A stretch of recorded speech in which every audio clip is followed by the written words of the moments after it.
Gold, trusted gold buyers. మీరు తాకట్టు పెట్టిన బంగారాన్ని విడిపించి ఈ రోజు ఉన్న మార్కెట్ ధరకు కొనబడను. నమస్తే, వెల్కమ్ టు ఐడ్రీమ్ మీడియా. నేను మీ రొద్దం శ్రీనివాస్. ఇవాల్టి మన స్పెషల్ గెస్టు ఎవరో కాదు, none other than social media viral star, political sensational star, fiery బ్రాండ్గా అతి కొద్ది కాలంలోనే రాజకీయాల్లో తనదంటూ ఒక బ్రాండ్ క్రియేట్ చేసుకున్న కొంపల్లి మాధవీలత గారు. ఆమె మనతో ఉన్నారు, మాట్లాడదాం మాధవీలత గారితో. నమస్కారం మాధవీలత గారు. నమస్కారం శ్రీనివాస్ గారు. ఏంటండి ఇక్కడంతా ఒక యజ్ఞశాల, ఒక ఇదంతా చూస్తుంటే ఎక్కడో మనము ఒక పురాణ ఇతిహాస కాలంలో ఉన్న ఒక ఫీలింగ్ కలుగుతుంది. మంచిగా న్యాచురల్గా ఇవన్నీ చూస్తున్నాము. అసలు ఏంటిది కాన్సెప్ట్ ఏంటి అసలు? 2023లో ఓకే, అమ్మవారి నవరాత్రులు మొదలయ్యే ఒక వారం రోజుల ముందు సీతారాంబాగ్లో అప్పుడు భారత భాగ్య సమృద్ధి యజ్ఞం అని ఒక 45 రోజుల పాటు సీతారాం దేవాలయం ఉంది. అక్కడ చాలా పురాతన దేవాలయం అది. అక్కడ ఇంకో పక్కన ఒక శివాలయం ఉంది. ఆ శివాలయం సుమారు లెక్కగట్టుకుంటూ వెనక వెళితే కనుక 1500 సంవత్సరాల పురాతన దేవాలయం అంటది. హైదరాబాద్ లో సీతారాం బాగులో 1500 క్రితం. మన దౌర్భాగ్యం లేండి, భాగ్యనగరం అని పిలుచుకోవలసిన నగరానికి భాగ్యమే పోయి ఏదో పేర్లతో పిలుచుకుంటున్నాం, అది వేరే కథ. అసలు మీకు చాలా ఆశ్చర్యకరమైన విషయం ఏంటంటే ఆ పాత బస్తీలో అంతా కూడా మీకు ఎన్నో దేవాలయాలు, చోళులు అప్పుడు దేవాలయాలు ఉన్నాయి, లక్ష్మీ నరసింహ దేవాలయాలు ఉన్నాయి. అంటే ఒక్కొక్కటి మీకు 1200 సంవత్సరాలు 1400 సంవత్సరాలు అట్లా వెనక్కు పోయే కొద్దీ ఉన్నాయి. అక్కడ ఒక మహాయజ్ఞం చేశాను, భారత భాగ్య సమృద్ధి యజ్ఞం అని. దేశం గురించి అక్కడ పాత బస్తీ నడుబొడ్డులో చేయాలి అని ఒక సంకల్పం కలిగి చేయడం. ఆ తర్వాత దాన్ని ఆపబుద్ధి కాలేదు. కానీ అక్కడ దేవాలయంలో వాళ్ళు ఇంకా ఎక్కడ మనం ఇలాగే చేస్తూ చేస్తూ దేవాలయాలను దగ్గర తీసేసుకుంటామేమోనని ఒక చిన్న భయంతో వాళ్ళు, మీరు 45 రోజులకి అడిగారు కదా, 45 రోజుల కన్నా మేము ఎక్కువ సమయం ఇవ్వలేము అనుకుంటూ ఉంటే, సరే అని ఇక్కడ జూబ్లీ హిల్స్లో చెక్ పోస్ట్ దగ్గర మాదొక చిన్న ప్లాట్ ఉంటే, అలా కాదని చెప్పి మళ్ళీ ఇక్కడ పునః మొత్తం నిర్మాణం చేసి 8 నెలలు ద్విశతసహస్ర చండీ యాగం చేశారు. అతిరుద్ర కామేశ్వరి యాగం. మళ్ళీ ఇక్కడ భారతదేశంలో చక్కటి ఒక పవర్ఫుల్ సామ్రాజ్యం స్థాపనం కావాలి అని కూడా కరెక్ట్గా అప్పుడు మోదీ గారు అదంతా 2024 23 క్రాస్ అయిపోయాం. అక్కడ చేశాక ఇక్కడ చేయడం జరిగింది. సో ఎన్నికలకు ముందు ఇక్కడ స్టార్ట్ చేశారా? ఎన్నికలు అయిపోయాక తెలంగాణలో? లేదు, అసెంబ్లీ ఎన్నికలు అయినాక. అసెంబ్లీ ఎన్నికలు అక్కడ ఉన్నాను నేను. ఓకే, అదైన వెంటనే డిసెంబర్ నుంచి ఇక్కడ మొదలు పెట్టేశాం. డిసెంబర్ 2023 నుంచి ఇక్కడ మొదలు పెట్టేశాం. సుమారు జూన్ వరకు చేశాం ఇక్కడ. ఆ తర్వాత ఇంకా అంత చక్కటి ప్రాంగణం, ఇది ప్రశాంతంగా ఉంటుంది. బహుశా మీ యజ్ఞ యాగాలు ఫలించాయేమో. మోడీ గారు మొత్తానికి కూటమి తరఫున మళ్ళీ ప్రధాని అయ్యారు. అమ్మవారి దయ్యందండి. ఇప్పుడు నాలాంటి వాళ్ళు ఎంతో మంది భారతదేశం మొత్తం ఆయన కోసం చేస్తుంటారు కాబట్టి ఆ క్రెడిట్ నేను తీసుకునే వ్యక్తిని కాదు. మహాయజ్ఞంలో నేను ఒక చిన్న సమిధిని అయి ఉండొచ్చు తప్ప, అక్కడి నుంచి సరే ఇంకా అన్ని చోట్ల విజయాన్ని సాధిస్తున్నాం. కానీ తెలంగాణలో మాత్రం అన్యాయం మీద అన్యాయాలు జరుగుతూనే ఉన్నాయి అని. అవునండి, ఎందుకు తెలంగాణలో మీరు పవర్లోకి రాలేకపోతున్నారు? ఏం చేసినా ఎక్కడ లోపం ఉందంటారు? నాయకత్వ లోపమా, సిద్ధాంత లోపమా, ఏది అంటే హానెస్ట్గా చెప్పండి. ఎందుకంటే మనం యజ్ఞశాల ముందు కూర్చున్నాము, నిజాలు మాట్లాడుకుందాం. ఇబ్బంది లేదు. యజ్ఞశాల ముందు కూర్చొని ఎన్ని నిజాలు చెప్పగలమో అన్ని నిజాలే చెప్తాం. ఎందుకంటే శ్రీకృష్ణుడు కూడా అశ్వత్థామ తక్కుంజర వాడాడు కాబట్టి నేను ఫస్ట్ కాదు, నేనే వేరే కాదు. అన్నిటికన్నా ముందు పెద్ద సమస్య తెలంగాణలో వచ్చేసరికి ఏమవుతుందంటే, తెలంగాణ ప్రజలని ఏ రోజు కూడా విద్యావంతులను కానివ్వలేదు. అంటే మీకు కొంతమంది చక్కటి కవులు ఉన్నారు, శాస్త్రవేత్తలు ఉన్నారు, ఏదన్నా చిన్న నంబరే, పిడికిలి మందే. ఇంతసేపు పాప వీళ్ళ రియల్ ఎస్టేట్లు ఇలాంటివే తప్ప, మనం బయట నుంచి అద్దెకు తెచ్చి పెడుతున్నాం కంపెనీలు తప్ప, ఈ భూమిలో ఎంతసేపు ఒకరి కోసం ఒకరి కింద పని చేయడం అనే తత్వాన్నే పెంచారు. అదే రజాకారులు. అర్థమవుతుందా నేను మీకు చెప్పింది? అర్థమైంది. సో ఇక్కడ భూమి చాలా కష్టపడిందండి. తెలంగాణ చాలా కష్టపడింది అసలు. ఎప్పుడు ఎట్లుండే, ఎందుకు మీకు 1952-53 కాలంలో నిజం మాట్లాడుకోవాలంటే కమ్యూనిస్టులు గెలిచారండి ఇక్కడ. అవును, అందరికీ తెలిసిన నిజం. అవును. ఎందుకు ఇవ్వలేదు వాళ్ళకి రాజ్య పరిపాలన? ఎవరు వాళ్ళు కమ్యూనిస్టులు అంటే? ఈ రోజు నక్సల్వాదులు కాదు వాళ్ళు. వాళ్ళు నిజంగా రైతుల కోసం, ప్రజల రైతుల కోసం, స్త్రీల కోసం, పిల్లల కోసం, విద్య కోసం, నిజాం వ్యతిరేకంగా నిలబడిన వాళ్ళు, నిజాం వ్యతిరేకతని, అటు బ్రిటిష్ వ్యతిరేకతని అవును విపరీతంగా ప్రాణాలకు తెగించి పోరాడిన గ్రామీణ శక్తులు వాళ్ళు. కమ్యూనిస్టులు సమ్మక్క, సారక్క, కరెక్ట్, ఊరి పొలిమేరు పోచమ్మ, ఎల్లమ్మ, ఇలానే కమ్యూనిస్టులు కూడా అవును ఆ రోజు. అవును, మనసుతో ఒప్పుకుంటాను వాళ్ళని. వాళ్ళు నాస్తికులు కాదు, వాళ్ళు అవును, అపర అమ్మవారి భక్తులు, వాళ్ళు శివయ్య భక్తులు వాళ్ళు. ఎలా? ఎందుకంటే వాళ్ళు దేవుణ్ణి వ్యతిరేకించిన వాళ్ళు కాదు. ప్రజలను కాపాడుకోవాలి, సభ్యతా సంస్కారాన్ని కాపాడుకోవాలి. ఈ బయట నుంచి వచ్చిన దొండగులు, ఈ మొగళ్ళు, ఈ నిజాములు, ఈ తెల్లదొరలు వీళ్ళని వ్యతిరేకించారు. వాళ్ళు దేశాన్ని వ్యతిరేకించలేదు. కరెక్ట్. వాళ్ళు ఆయుధాలు పట్టి వెళ్ళేటప్పుడు కూడా ఊరి పొలిమేర దేవత దగ్గర పూజ చేసుకొని వెళ్ళేవాళ్ళు. అర్థమైందా? బతుకమ్మ ఇవన్నీ కూడా ఆ ఇంటి స్త్రీలు ఎంతో మంది పూజలు పునస్కారాలు, బతుకమ్మ, బోనాళ్ళు ఇవన్నీ చేసుకున్న వాళ్ళే. కానీ ఆ రోజు కమ్యూనిస్టులు ఇంత గెలిచిన తర్వాత కూడా వాళ్లకు ఈ తెలుగు సామ్రాజ్యాన్ని ఎవరు అప్పచెప్పలేదు? నెహ్రూ డిజాల్వ్ చేసి ఇక్కడ ప్రెసిడెంట్ రూల్ పెట్టాడు. అప్పటి నుంచే మొదలయ్యింది పాపం. ఎంత మీరు సర్దార్ వల్లభాయ్ పటేల్ గారు కృషించి ఒక సింహంలాగా గర్జించి రజాకార్లను తరిమితే కూడా నెహ్రూ గారి గొప్పతనం ఏమిటి అని అంటే ఎదగనివ్వలేదు. నెహ్రూ గారు కాదు కదా, కమ్యూనిస్టులోనే చీలికి వచ్చింది. ఒకరు అతివాదులు, మితవాదులుగా విడిపోయారు. గెలిచిన దానిని ఎవరు ప్రెసిడెంట్ రూల్ గా మార్చారు? అది మాట్లాడండి. ఓకే, నేను చాలా క్లియర్ గా ఉంటాను. చరిత్ర నేను అటు ఇటు తారుమారు చేసే వ్యక్తిని కాదు నేను. ఓకే, సో అందుకు నెహ్రూ ఫస్ట్ ఈ దేశంలో కమ్యూనిస్టులను, అసలు ఇక్కడ కమ్యూనిస్టులు ఎవరు, వాళ్ళ దృక్పథం ఏమిటి, వాళ్ళ ఉద్దేశం ఏమిటి, వాళ్ళ ఉద్దేశము తెలుగు ప్రజలందరికీ ఆమోదదాయకం అయితేనే కదా వాళ్ళని గెలిపించి. ఇప్పుడు కాంగ్రెస్ నిలబడింది అయ్యా ఒక పక్కన, ఇంకో పక్కన కమ్యూనిస్ట్ నిలబడింది. 1882-83 ఎలక్షన్స్ లో మరి కాంగ్రెస్ ఓడిపోయింది కదా. అవును, ఎందుకు ఓడిపోయావు మరి నువ్వు? అంటే ఇక్కడ వాళ్ళకు వద్దు. కాంగ్రెస్ ది సోషలిస్ట్ భావాలు, కమ్యూనిజం ఇక్కడ ఫైట్ ఏంటి సోషలిస్టు? అంబేద్కర్ గారిని ఓడించడం సోషలిస్టా? అంబేద్కర్ ని కూడా ఓడించాడా నెహ్రూ? 100%. మరి అంబేద్కర్ గారు నిలబడిన చోట మీకు చిన్న ఉదాహరణ ఇస్తా, చెప్పండి. ఇది వరకు కూడా చెప్పాను, మళ్ళీ చెప్తా. పివి నరసింహారావు గారు ఎలక్షన్స్ లో నిలబడుతున్నారు ప్రధానమంత్రిగా ఉన్నప్పుడు. ఒకసారి ఆయన ఎంపీ ఎలక్షన్స్ కి నిలబడ్డారు. సింపులా? ప్రధానమంత్రి పోస్ట్ కి నిలబడుతున్నాడు ఆయన, ఎంపీ ఎలక్షన్ నంద్యాల నుంచి. అంబేద్కర్ గారు ఒక్కటే ఒక సీటుకి తాను ఒక్కడే నిలబడ్డాడు. అంటే తను పోటీతో గెలిచి హీరో చేయాలనుకున్నారేమో కదా. ఆయనకు ఎదురుగా నిలబెట్టించింది ఎవరిని? నెహ్రూ. ఆయన కింద ఫైళ్లు పట్టుకున్న కజురోల్కర్ చరిత్రలో ఉన్నాయంటారు మీరు. ఇది బ్యాలెట్ పేపర్లు కదా. సో అందుకేనా మోడీ గారు బ్యాలెట్ తీసేసి ఈవీఎంలు పెట్టింది దొంగ ఓట్లు అరికట్టడానికి? మోదీ గారి టైంలో కాదు, మామూలుగా. అంటే ఇట్లా మోదీ గారి కన్నా ముందే స్టార్ట్ అయింది ఈవీఎం. అంటే దాన్ని కంటిన్యూ చేస్తున్నారు కదా. ఎస్. సెకండ్ పాయింట్, అప్పటి వరకు నెహ్రూకి కమ్యూనిస్టులు అంటే పడదు. ఓకేనా? ఓకే. కేవలం అంబేద్కర్ గారిని ఓడించడానికి మాత్రమే కమ్యూనిస్ట్ పార్టీ ఆఫ్ ఇండియాతో చేయగలిపాడు, దాంగేతో. ప్రూఫ్ ఏంటి? దాంగే విడిగా నిలబడ్డాడు, ఈయనకు ఆపోజిట్ గా. కాంగ్రెస్ నుంచి ఈయన అసిస్టెంట్ తీసుకొచ్చి ఈయన ఆపోజిట్ లో నిలబెట్టారు. న్యూస్ పేపర్లలో ఎలక్షన్స్ ముందు అంబేద్కర్ గారి గురించి తప్పుడు ప్రచారం వేస్తే అప్పట్లో ఒక ట్రిబ్యునల్ ఉండేది, మీకు ఎలక్షన్ కమిషన్ ట్రిబ్యునల్ ఉండేది. అది ఇండిపెండెంట్ బాడీ కాదు, కాంగ్రెస్ కింద పనిచేసేది, రూలింగ్ పార్టీ హయాంలో పనిచేసేది. So they did not even bother to disqualify దాంగే. ఎందుకని?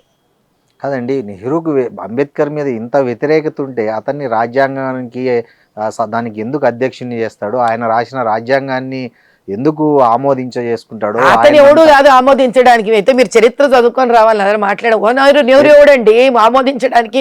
ఆమోదించకపోవడం ప్రధాని ఇంట్రెస్ట్ లేకపోతే దానికన్నా ముందే రాజ్యాంగము ఆయన ప్రధాని అయ్యేదానికన్నా ముందు నుంచే ఒక కమిటీ తయారయ్యి ఆ కమిటీలో సభ్యులందరూ కలిసి దాంట్లో ప్రధాన పాత్ర వహించిన మన అంబేద్కర్ గారు కలిసి రచించడం జరిగింది. అది నెహ్రూ ఇంటి విషయం కాదు, ఆయన ఇంటి పేపర్లు కాదు ఆయన డిసైడ్ చేయడం అనేది. ఆయన ఇంటి విషయం కాకపోవచ్చు కానీ ఆయన వ్యతిరేకత ఉంటే, వ్యతిరేకత చేస్తే అప్పుడు ప్రజలు లేస్తారండి కొట్టడానికి. సో అందుకని 1954-55 సంవత్సరాలలో అంటే అప్పటికి ఎంతకాలం అయిపోయింది మనకు వచ్చి? సుమారు 6-7 ఏళ్ళు అయిపోయింది మీకు. 47 అంటే అంతే. అప్పుడు నిలబడ్డాడు ఆయన ఎలక్షన్స్ కి. అంతవరకు ఆయన నిలబడలేదు పాపం. ఆయన నిలబడలేదు. చూసి చూసి చూసి విసుగొచ్చి ఆయన చెప్పింది ఏది వర్క్ చేయట్లేదు అని. ఆయన లేకుండానే, ఆయన ఒపీనియన్ వినకుండానే ఆయన రిజిగ్నేషన్ ఆమోదం జరిగింది. మీరు టెక్నికల్ గా చూస్తే చాలా చేశాడు ఆ నెహ్రూ.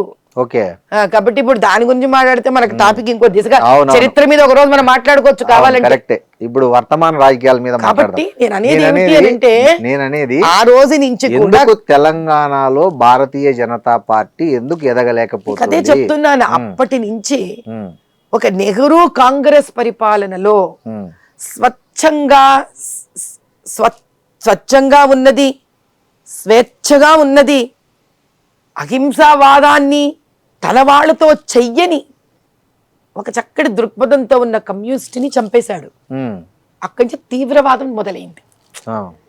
ఓకే, అతివాదులు మితవాదులుగా విడిపోయారు. సో అక్కడి నుంచి మీకు ఏమైంది? కమ్యూనిస్ట్ నుంచి రకరకాల నక్సల్వాదం అని అట్టు మొదలైంది. దాన్ని తొక్కేయడమే ఆయన ప్రథమ బాధ్యత. ఎందుకు దేశమంతా అతనికి కాంగ్రెస్ కావడం ఒకటి, అతను వంశం వాళ్ళు పరిపాలించాలనేది రెండు.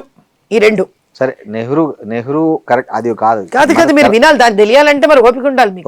పాయింట్ నెంబర్ 2, ఎందుకంటే ఇదే దాంగే who is a leader of Communist Party of India, correct గా 1957 ఎలక్షన్స్ అయిన తర్వాత కాంగ్రెస్ లోకి జంప్ అయ్యి he has become MP and he was minister there.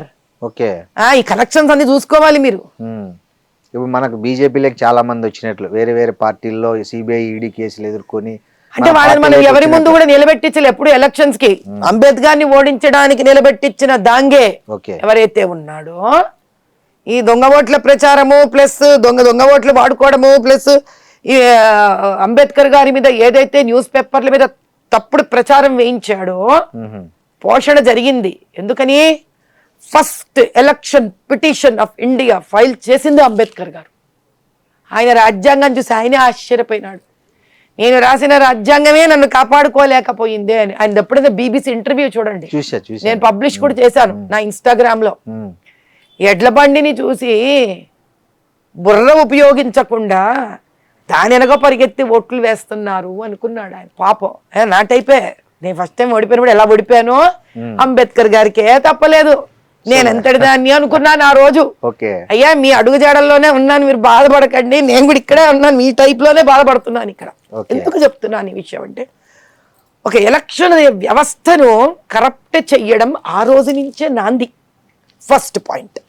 Point number 2, వాళ్ళకన్నా పవర్ఫుల్ గా ఎవరైనా ఎదుగుతున్నారంటే వాళ్ళని ఆదిలోనే తుంచి వేర్లతో సహా పెకిలించి పారేయడం communist in Telugu states. 2, 3 Waqf board సవరణ, ముస్లిం పర్సనల్ లా, ఇలాంటివన్నీ తీసుకొని వచ్చి వాళ్ళ సహాయ సహకారాలతో ఎప్పుడు ఒక ఓట్ బ్యాంక్ని అలా పోషిస్తూ ఉండడం. స్ట్రాటజీ 3.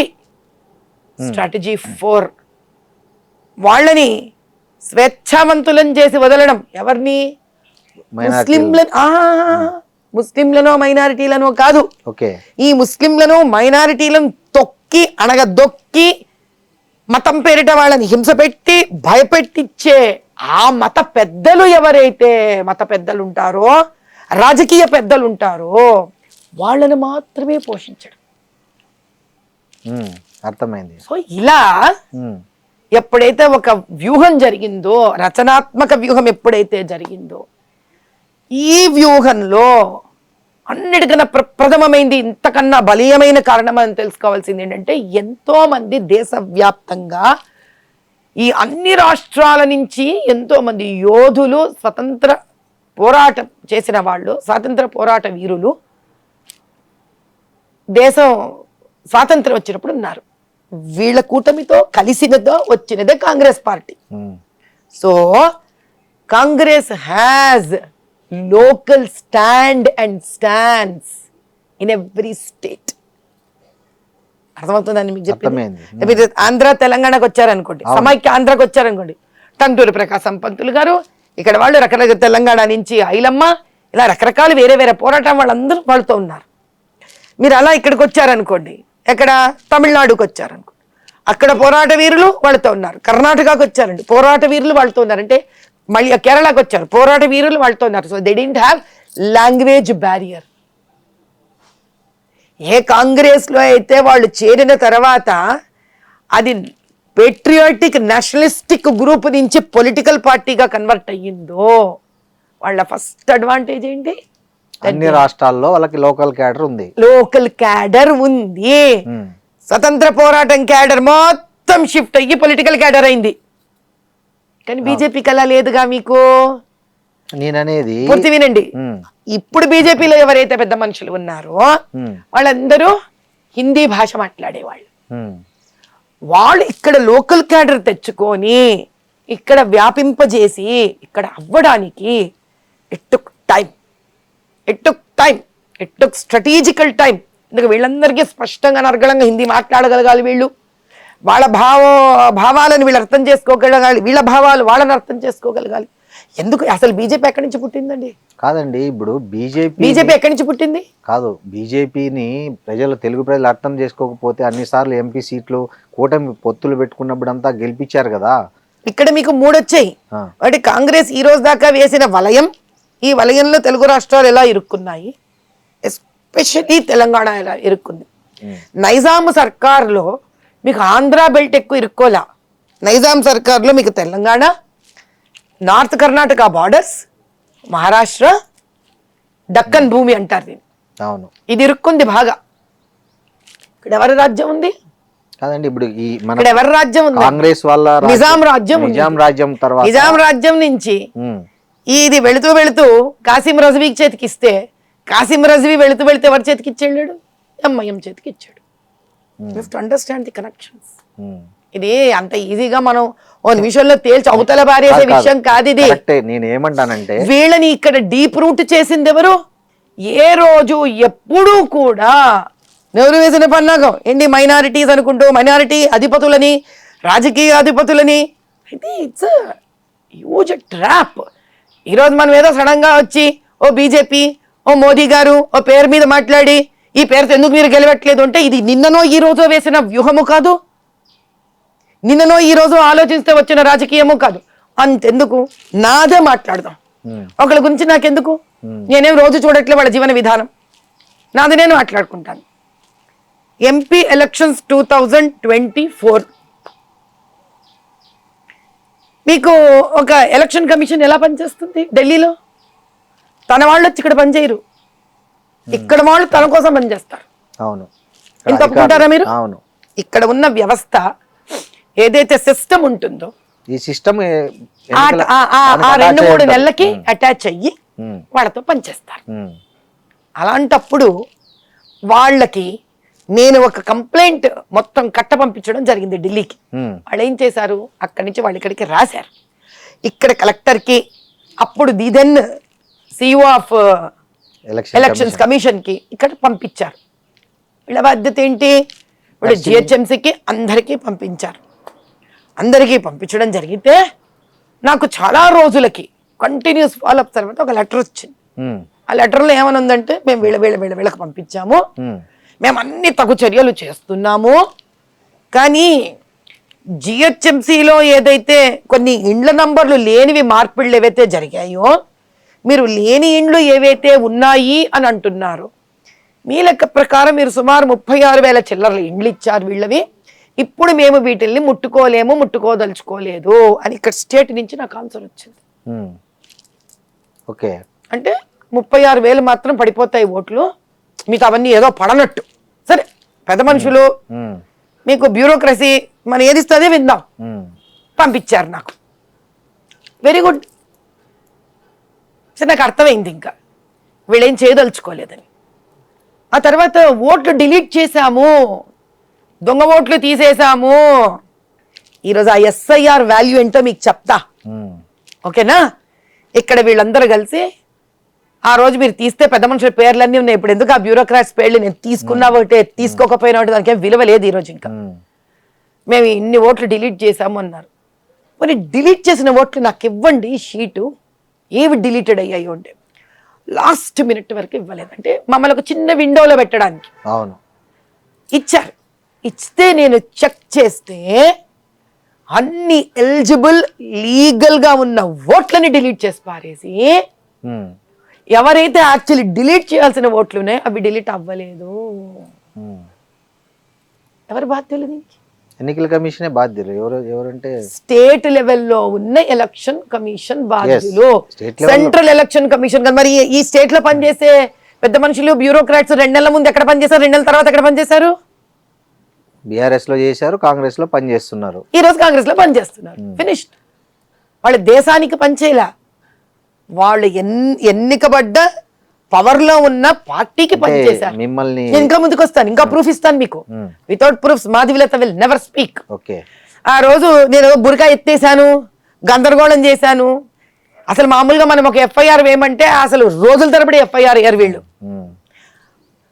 10 నిమిషాలు ఎఫ్ఐఆర్ పడింది నా మీద, బేగంపేట పిఎస్ లో. పర్లా, వేసుకోండి. న్యాయాలు దైవాధీనం, దేవుడు ఏదో రోజు పరిష్కరిస్తాడు. ఒక్కడి ప్రూవ్ చేయలేకపోయినారు నా మీద. ఏ స్త్రీనైతే నేను ఎందుకో అక్కడికి వెళ్ళక ఒక అనుమానం వచ్చింది నాకు. స్త్రీనా పురుషుడానా కాదు, ఏంటో తేడాగా ఉంది. ఐడి ఈవిడ ఏదో గల్లంత అయితే ఉంది. ఎందుకంటే వాళ్ళు ఎవరు చెక్ చేయట్లేదు, పోలింగ్ బూత్ ఆఫీసర్ చెక్ చేయట్లేదు, పోలీసులు బురకా చూసి స్త్రీలు ఎవరు చూడకుండా వీళ్ళని పంపించట్లేదు. ఫస్ట్ క్వశ్చన్, నువ్వు ఓటర్ ఐడి ఎలా చేయించుకున్నావు? ఫోటో పెట్టి తీయించుకుంటారు. స్త్రీలను పంపించి ఫోటోలు తీస్తున్నారా వీళ్ళకి ఏమన్నా? లేదు, పురుషులే తీస్తారు. ఏముంది, అయిపోయిందా క్లారిటీ? 2, పాస్పోర్ట్ ఎలా చేయించుకుంటున్నావు? అక్కడ ఎవరుంటే వాళ్ళు తీస్తారు. స్త్రీ ఆఫీసర్ ఉంటే స్త్రీ, పురుషుడు ఆఫీసర్ ఉంటే పురుషుడు. 3, ఇమిగ్రేషన్ ఆఫీసు, దుబాయ్ పో, అమెరికాకు పో, మిడిల్ ఈస్ట్ పో, ఏం చేస్తున్నావు? ఇమిగ్రేషన్ అటెండ్ అవుతారు. ఫేస్ రికగ్నిషన్ కెమెరాలు ఇస్తున్నావా? తంబు అన్ని తీసుకుంటారు కదా. అవును, నేనేమి రాజ్యాంగానికి విరుద్ధంగా అడగలేదు కదా మొహాలు చూపించాలని. మరి ఎందుకు మొహాలు చూడకుండా ఓట్లు వేయించడం జరిగింది? అప్పుడు ఎవరి పార్టీ నడుస్తుంది? పైనుంచి సెంట్రల్ ఎలక్షన్ కమిషన్ ఇక్కడ కానిస్టేబుల్ ఏం చేస్తున్నాడో వచ్చి చూస్తుందా? మీకు సిఐఎస్ఎఫ్ వస్తుంది, రైల్వే పోలీస్ వస్తుంది. మీకు ఎవరికైనా తెలుసా వాళ్ళ పని ఏంటో? లోపల ఉన్న పోలీసు కానీ, లోపల ఉన్న ఎలక్షన్ ఇన్ఛార్జ్ ఆఫీసర్ కానీ, బూత్ ఇన్ఛార్జ్ కానీ మీరు లోపలికి రండి ఇక్కడ గొడవ జరుగుతుంది అంటేనే వీళ్ళు లోపలికి వస్తారు. అంతవరకు రారు. ఆ నేను ఎలక్షన్లోనే మొదటిసారి తెలుసుకున్నాను ఈ సంగతి. సో మీరు ఎన్ని ట్రక్కులు ఎన్ని వ్యాన్లు తెచ్చుకున్నా అక్కడ waste. Okay, by rule they only have to stand there. They have no right to enter in to the polling booth without the instructions of polling officer. మీ ఓటమి ఓకే. అక్కడ కాదు, ఏ కేసు అయితే నా మీద వేశారో ఆ కేసు ఆ నంబరు ఎగ్జాక్ట్ గా జిహెచ్ఎంసి ఇండ్లు లేవు అని నేను సబ్మిట్ చేసిన దాంట్లో ఈ నంబర్ ఉంది. ఏ నెంబరు? మీకు ఏ ఓటర్ ఐడి నంబర్ మీద నేను ఏదో బురకా ఎత్తేసానని కేసేసారే, అవును, ఆ ఓటర్ ఐడి నంబర్ చివరికి ఎక్కడ తేలింది అనుకున్నారు? నేను ఎతుకుతే మీరు కేసేసిన నేను ఆ 36,000 ఇండ్లు మేము మార్చము అన్నారు కదా వీళ్ళు. They are non existing. ఇల్లు ఉండదు, ఇల్లు నంబర్ ఉండదు, ఏముండదు. ఇల్లు నంబర్ క్రియేట్ అయ్యి జిహెచ్ఎంసీలో పేర్లు తయారైతాయి, అందులోని పేరు ఆవిడ. ఓహో, అంటే ఒక ఇల్లే లేని చోట ఇల్లు తయారు చేసి అభూత కల్పనలాగా ఏది బాణంలాగా బాణం లేని బాణం వేసి ఎఫ్ఐఆర్ కూడా వేసేసారు. అవును. కానీ లేని ఇల్లు తయారైన ఇంటికి జిహెచ్ఎంసీ నంబర్ వచ్చి వచ్చిన ఇంట్లో ప్రజలు వచ్చి ఓటర్లు వచ్చి ఆ ఓటర్ ఐడి వేస్తుంటే మీరు చూశాను. బురకా ఎత్తారని నా మీద కేసు వేశారే 295. ఆ కేసు అంటే చూడండి వాళ్ళు ఎంత ఒళ్ళు తెలియకుండా ఉందంటే ఇక్కడ వ్యవస్థ. అయ్యో దొంగ ఓటే, ఈ దొంగ ఓటు మీద కేసు వేస్తున్నామని కూడా లేకుండా ఒళ్ళు తెలియకుండా ఎంఐఎం వాళ్ళు చెప్పడం వీళ్ళు వెయ్యడం అంటే ఇక్కడ ప్రజా వాక్కు కానీ ప్రజా హక్కు కానీ లేకుండా కాంగ్రెస్ ప్రభుత్వం కానీ టీఆర్ఎస్ కానీ తెలంగాణ ఎస్పెషలీ అంత బూతు కబ్జాలు బూతులు అంతెందుకండి ఇన్ని మాటలు ఎందుకు మనకి. మన జూబ్లీస్లో రేవంత్ రెడ్డి గారు ఏమన్నారు, పాకిస్తాన్ మాది, మరి ఈయన తల్లిగారు ఊరో, మరి ఈయన అక్కడ పుట్టొచ్చాడో, అమ్మ పుట్టింటికి వెళ్తే మళ్ళీ వాళ్ళు అమ్మ తల్లులు పుట్టింటికి వెళ్తే మమ్మల్ని అక్కడ కని తెస్తారు కదా, అలా మళ్ళీ పాకిస్తాన్ హమారా హే. మీరు తెలియపోతే మళ్ళీ వేసుకోండి క్లిప్పు, ఊరు వాడ వెళ్ళింది ఆ క్లిప్పు, పెద్ద కొత్త కాదు వింత కాదు అది. మేమే ముస్లిమ్సే మేము అని అన్నాడుగా. ముస్లింల ప్రయోజనాలు ప్రొటెక్ట్ చేస్తామన్నాడు. మేమంతే మేము కాంగ్రెస్ అంటే totally we're there only for Muslims. అదా రాజ్యాంగ పరంగా ఒక చీఫ్ మినిస్టర్ చెప్పాల్సిన మాట అదా. సో వీళ్ళందరూ మీ వాళ్ళు మరి ఎందుకలా ఏడుస్తూ ఆ పసమంద ముస్లింలు ఎందుకు అంత భయంకరంగా దయనీయ స్థితిలో ఉన్నారు? ఆడపిల్లల్ని ఎందుకు దుబాయ్లకు పంపించేసుకుంటున్నారు? ఏ అభివృద్ధులు లేకుండా ఆ తలాప్ కట్ట ఎందుకు అలా ఏడ్చింది? బాలకారాగృహం నిండా ఎందుకు 76% ముస్లిం పిల్లలే ఉన్నారు? ప్రజల కోసం కూడా కాదు, పొలిటికల్ ఇస్లామిక్ వాళ్ళని బాగా తిని నువ్వు భుజం మీద చెయ్యేసుకొని పెంచితే వాళ్ళు దౌర్జన్యంగా వచ్చి కబ్జాలు చేసి బూత్ క్యాప్చరింగ్లు అడ్డాలు వేసి అంటే ఈరోజు బీజేపీ ఇవన్నీ చెయ్యకుండా, నేను బీజేపీయే కదా, డూ ఐ రిప్రజెంట్ బీజేపీ? 100%. బూత్కి వెళ్ళాను, మరి నేను జరుగుతున్న అన్యాయాన్ని ఓపెన్ గా చూపించాను. రాత్రి 9ంటికి బూత్ క్యాప్చర్ అయితే వీడియో తీసి చూపించాను. అక్కడ పెద్ద మనిషి ఉన్నారు, సౌత్ డీసీపీ గారు, ఆ రోజులలో ఆవిడ నాతో ధమ్కి ఇచ్చింది. ఆవిడ నాకు, మీరు ఇక్కడి నుంచి వెళ్ళకపోతే మేమేం చేయలేము, ఎంఐఎం మాబ్ వచ్చి మిమ్మల్ని కొడుతుంది అని. అంతటి అద్భుతమైన తెలంగాణ రాష్ట్రంలో అన్నిటికీ తెగించిన నాకే వీళ్ళు ధమ్కీలు ఇవ్వగలిగితే గెలవనివ్వకుండా బూత్ క్యాప్చర్లు చేసుకొని కాదు మరి సామాన్య ప్రజల పరిస్థితి ఏంటి? కాదండి, మరి గెలిచినారు కదా మీ పార్టీ నుంచే. అందుకే ఈసారి ఎస్ఐఆర్ ని గట్టిగా అవలంబిస్తారు. ఎందుకని ఇప్పుడు నేననేది మొన్న ఎలక్షన్ లోనే మీ పార్టీ నుంచి గెలిచారు కదా అంటున్నాను. ఎన్ని గెలిచామండి, ఎన్ని గెలిచాం? అదో పెద్ద నంబరా. 17కు 17 గెలవాలి బీజేపీ. అంత ప్రేమ ఉంది ప్రజల్లో బీజేపీ మీద. అంటే మీకు జరిగిన కుట్రలు ఆ గెలిచిన వాళ్ళు ఎవరికి జరగలేదనా, లేకపోతే ఓడిపోయిన వాళ్ళందరూ మీలాగే కుట్రకు బలైన వాళ్ళనా? అంటే ఇప్పుడు చిన్న విషయం చెప్తాను మీకు. నవీన్ యాదవ్ ఉన్నాడు, ఆ మరదలు కేసేసింది, ప్రజలందరూ ఏడిచారు. వీడు గెలిపించగా వీడు క్యాండిడేట్ వస్తే ఓ పెద్ద ల్యాండ్ కబ్జాదారు, ఒక రౌడీ షీటరు, మా బతుకులు రోడ్డుకి ఎక్కుతాయి బాబు జూబ్లీ హిల్స్ లో, ఆల్రెడీ మామూలు ఇచ్చుకోలేక చచ్చిపోతున్నాము అని. ఇది జగమెరిగిన సత్యం. ఇది ఇలా పెద్ద మహాదేవులతో చెప్పడానికి ఏం లేదు ఇందులో. ఓ చిన్న జొన్న రొట్టె పెట్టుకొని అవ్వ కూడా మామూలు ఇవ్వాలి బాబు, జొన్న రొట్టె కాల్చుకోవాలండి. ఇక కూరగాయల బండి పళ్ళ బండి చెప్పుకొనే వద్దు. చాలా మంది ఆంధ్ర నుంచి వచ్చిన వలసదారులు 30-40 ఏళ్ల నుంచి వాళ్ళు ఉన్నారు. వాళ్ళు ఒక బోరింగ్ వేసుకోవాలన్నా వాళ్ళు మామూలు ఇచ్చుకోవాలి. అక్కడ కాంగ్రెస్ అంటే కాంగ్రెస్, టీఆర్ఎస్ అంటే టీఆర్ఎస్. వాడుంటే వాడు ఒకడికి ఇచ్చి ఇంకొడికి అయిపోతే అమ్మో అన్యాయం. అక్కడ సమానత్వం చాలా ఉంటుంది.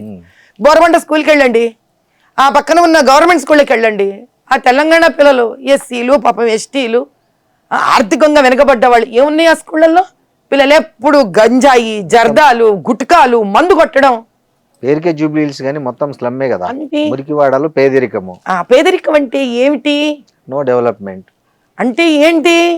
వాళ్ళని చదువుకోనివ్వకుండా, నాగరికులుగా మారనివ్వకుండా, రాజకీయ స్వప్రయోజనాల కోసము వాళ్ళ బతుకులు బస్టాండ్లు చేస్తే తల్లి తండ్రి కూలీ నాలీ చేసుకొని ఆ స్కూళ్ళకు ఫీజులు కట్టుకోవడం, పుస్తకాలు ఇస్తే 7వ తరగతి నుంచి డ్రాప్ అవుట్, 8వ తరగతి నుంచి డ్రాప్ అవుట్. వీళ్ళందరూ పోయి ఈ కబ్జాదారులు ఈ గూండాలు వెనక పిల్లలు తిరుగుతూ ఉంటారు. అంటే మన నవీన్ యాదవ్ కూడా దొంగ ఓట్లతో గెలిచాడంటారా? ఎందుకు దానికి పెద్ద విచిత్రం ఏముంది? అజరుద్దీన్కి మైనారిటీ మినిస్టర్ డిక్లేర్ చేశాడు. ఎలా చేస్తారు?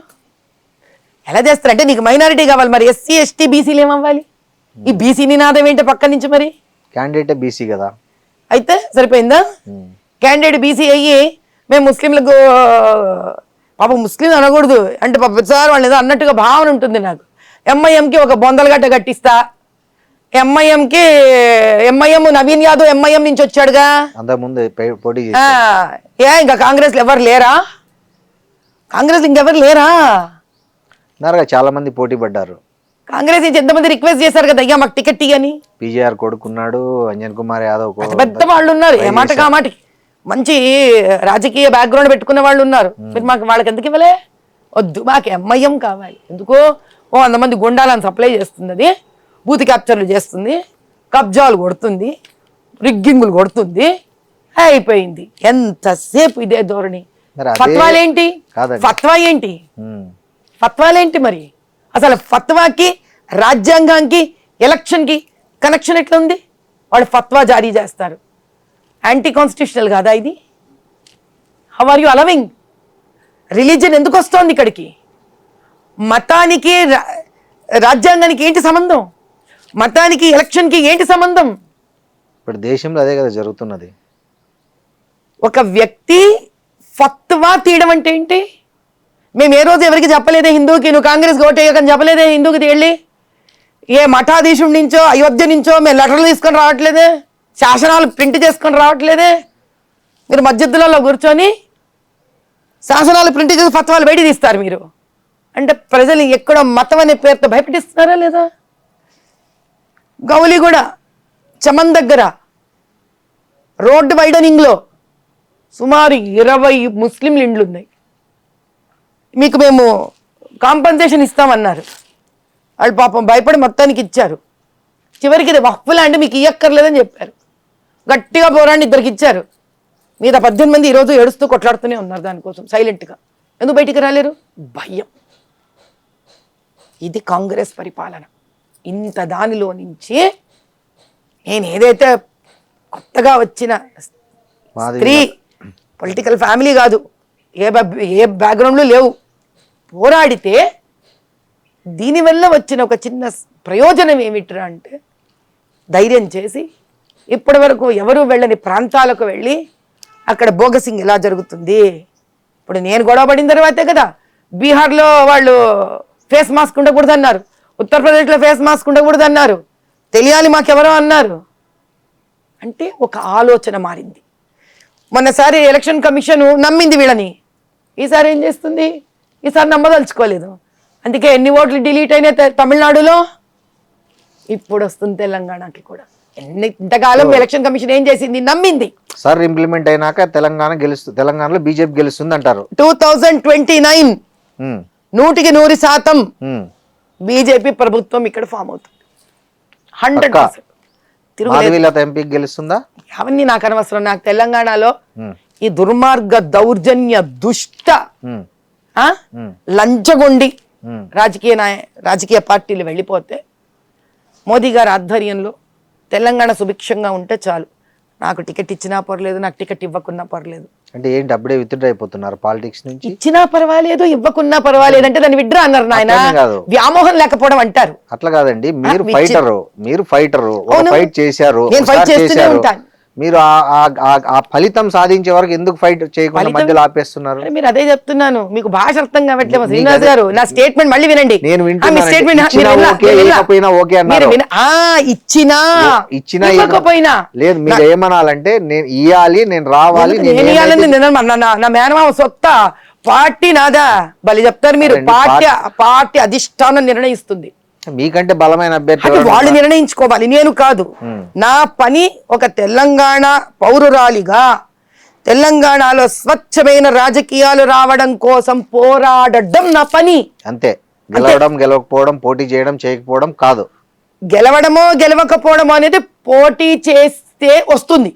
ఇప్పుడు పోటీ చేయడం చేయకపోవడమో టికెట్ ఇస్తే వస్తుంది. కాబట్టి నాకు టికెట్ ఇవ్వాలి అని శాసించే హక్కు నాకు లేదు. శాసించమనట్లే. టికెట్ ఇచ్చారు. ఇప్పుడు మొన్న జూబ్లీస్ అడిగాను, వాళ్ళ నిర్ణయం అది. అలాని జూబ్లీస్ మంచి కోరుకోవడం మానేస్తానా? మానను. నిజంగా మీకు జూబ్లీస్ టికెట్ వచ్చింటే మొన్న పరిస్థితి ఎలా ఉండేది? అది ప్రజలు చూపించుండేవాళ్ళు. మీకు నేను చెప్పక కాదండి, మీ ఫైట్ అంటే మాధవిలత ఎట్లా ఫైట్ చేస్తుందో అందరికీ తెలుసు, ఐ డ్రీమ్ తో సహా తెలుసు. మాధవిలత తన గురించి తాను మాట్లాడుకోవడం ఎందుకు?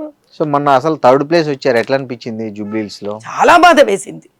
ఎందుకు అలా థర్డ్ ప్లేస్ లో ఉండిపోవాల్సి వచ్చింది బీజేపీ అంతా? అది మీరు ఆ ఏరియాలో నిలబడ్డనవి మన లంకల్ దీపక్ రెడ్డి గారిని తద్వారా వారి పెద్దవాళ్ళని అడగాలి, కానీ నన్ను అడగకూడదు. నన్ను నా గురించే అడగాలి ఎప్పుడు కూడా. ఒకరి గురించి నేను మాట్లాడాను. Okay, I never talk about others. That's my principle. సరే, మాధవీలత గారు ఈ మధ్య ఒక కాంట్రవర్సీ ఏంటంటే, నటుడు శివాజీ ఉమెన్ వేసుకునే దుస్తులు మీద ఒక కాంట్రవర్షియల్ స్టేట్మెంట్ చేశాడు. మీ దృష్టికి నాకు తెలియదండి, నాకు రాలేదండి నిజంగా. ఆయన ఏమన్నాడంటే, నిండుగా వేసుకోవాలమ్మా హీరోయిన్లు, అలా వేసుకోకుండా సామాన్లు కనిపించేలాగా పోతే మన నిధి అగర్వాల్ మీద ఏదైతే అట్లా జనం మూక దాడి జరిగిందో అలాంటివి వస్తాయి. అసలు ఈవెన్ మీకు పైకి మంచిగా మాట్లాడే వాళ్ళు కూడా లోపల మాత్రం తిట్టుకుంటారు, దరిద్రపు ముండా ఇట్లా బట్టలు వేసుకుంది అని అనుకుంటారు. మంచిగా నిండుగా వేసుకోండి, చూసే గౌరవం ఉంటుంది, నిండుదనం కప్పుకుంటేనే ఎక్కువ గౌరవం వస్తుంది అని ఒక ఆడియో రిలీజ్ ఫంక్షన్లో చేశాడు. సో దాని మీద నటి అనసూయ తీవ్రంగా స్పందించారు. ఆమె ఏమన్నారంటే, స్త్రీలు ఏం వేసుకోవాలో కూడా మీరు చెప్పాల్సిన అవసరం లేదు, స్త్రీలకు ఏది ఇష్టమైతే అది వేసుకుంటారు, మీరు అవన్నీ మీరు గీతలు గీసేయద్దండి ఇప్పటికి కూడా 21వ శతాబ్దంలో. సో మీరు మీకు నిజంగా స్త్రీల పట్ల కన్సర్న్ ఉంటే, అరే ఆ అమ్మాయిని ఎందుకు అలా మూకదాడి చేశారో, ఆ అమ్మాయిలో మీ అక్క చెల్లి మీ అమ్మ చూడలేదా మీరు అని అట్లా చెప్పండి, కానీ మగవాళ్ళకి గీయండి హద్దులు, ఆడవాళ్ళకి కాదు అన్నారు. దీనిపైన మాధవీలత గారి స్టేట్మెంట్ ఏంటి? నేను ఒక విషయం చెప్తాను. ఇది అనసూయ గారికి సంబంధించింది కాదు, అమ్మాయి హీరోయిన్కి సంబంధించింది కాదు, శివాజీ గారికి సంబంధించింది కాదు. ఏమైందంటేనండి, అసలు ఒకప్పుడు కనుక మీరు ఒక 2000 సంవత్సరాల వెనక్కి వెళ్ళిపోతే భారతదేశంలో స్త్రీ చాలా స్వేచ్ఛగానే వస్త్రధారణ వేసుకునేది. అందుకే మీరు ఇప్పుడు కూడా మనం దేవీ దేవతల విగ్రహాలు చూస్తే, మన రవివర్మ గారి ఆర్ట్ చూస్తే ఒక సింగిల్ వస్త్రం ఉంటది, చాలా చాలా సెక్సీగా తయారయ్యేవారు స్త్రీలు. ఆ స్వేచ్ఛ వల్లనే అంటే ఆవిడకి ఎలా కావాలో అలా శృంగారం చేసుకునేది స్త్రీ. ఎన్నైనా ఆ స్వేచ్ఛ వల్ల ఆవిడంత స్వేచ్ఛగా ఆలోచించగలుగుతూ ఉండేది. అంటే దీనివల్ల అది వస్తుందా అంటే అలా ఉంటుందా ఉండదా అని కాదు, freedom is freedom end of the day. ఎన్నైనా కరెక్ట్.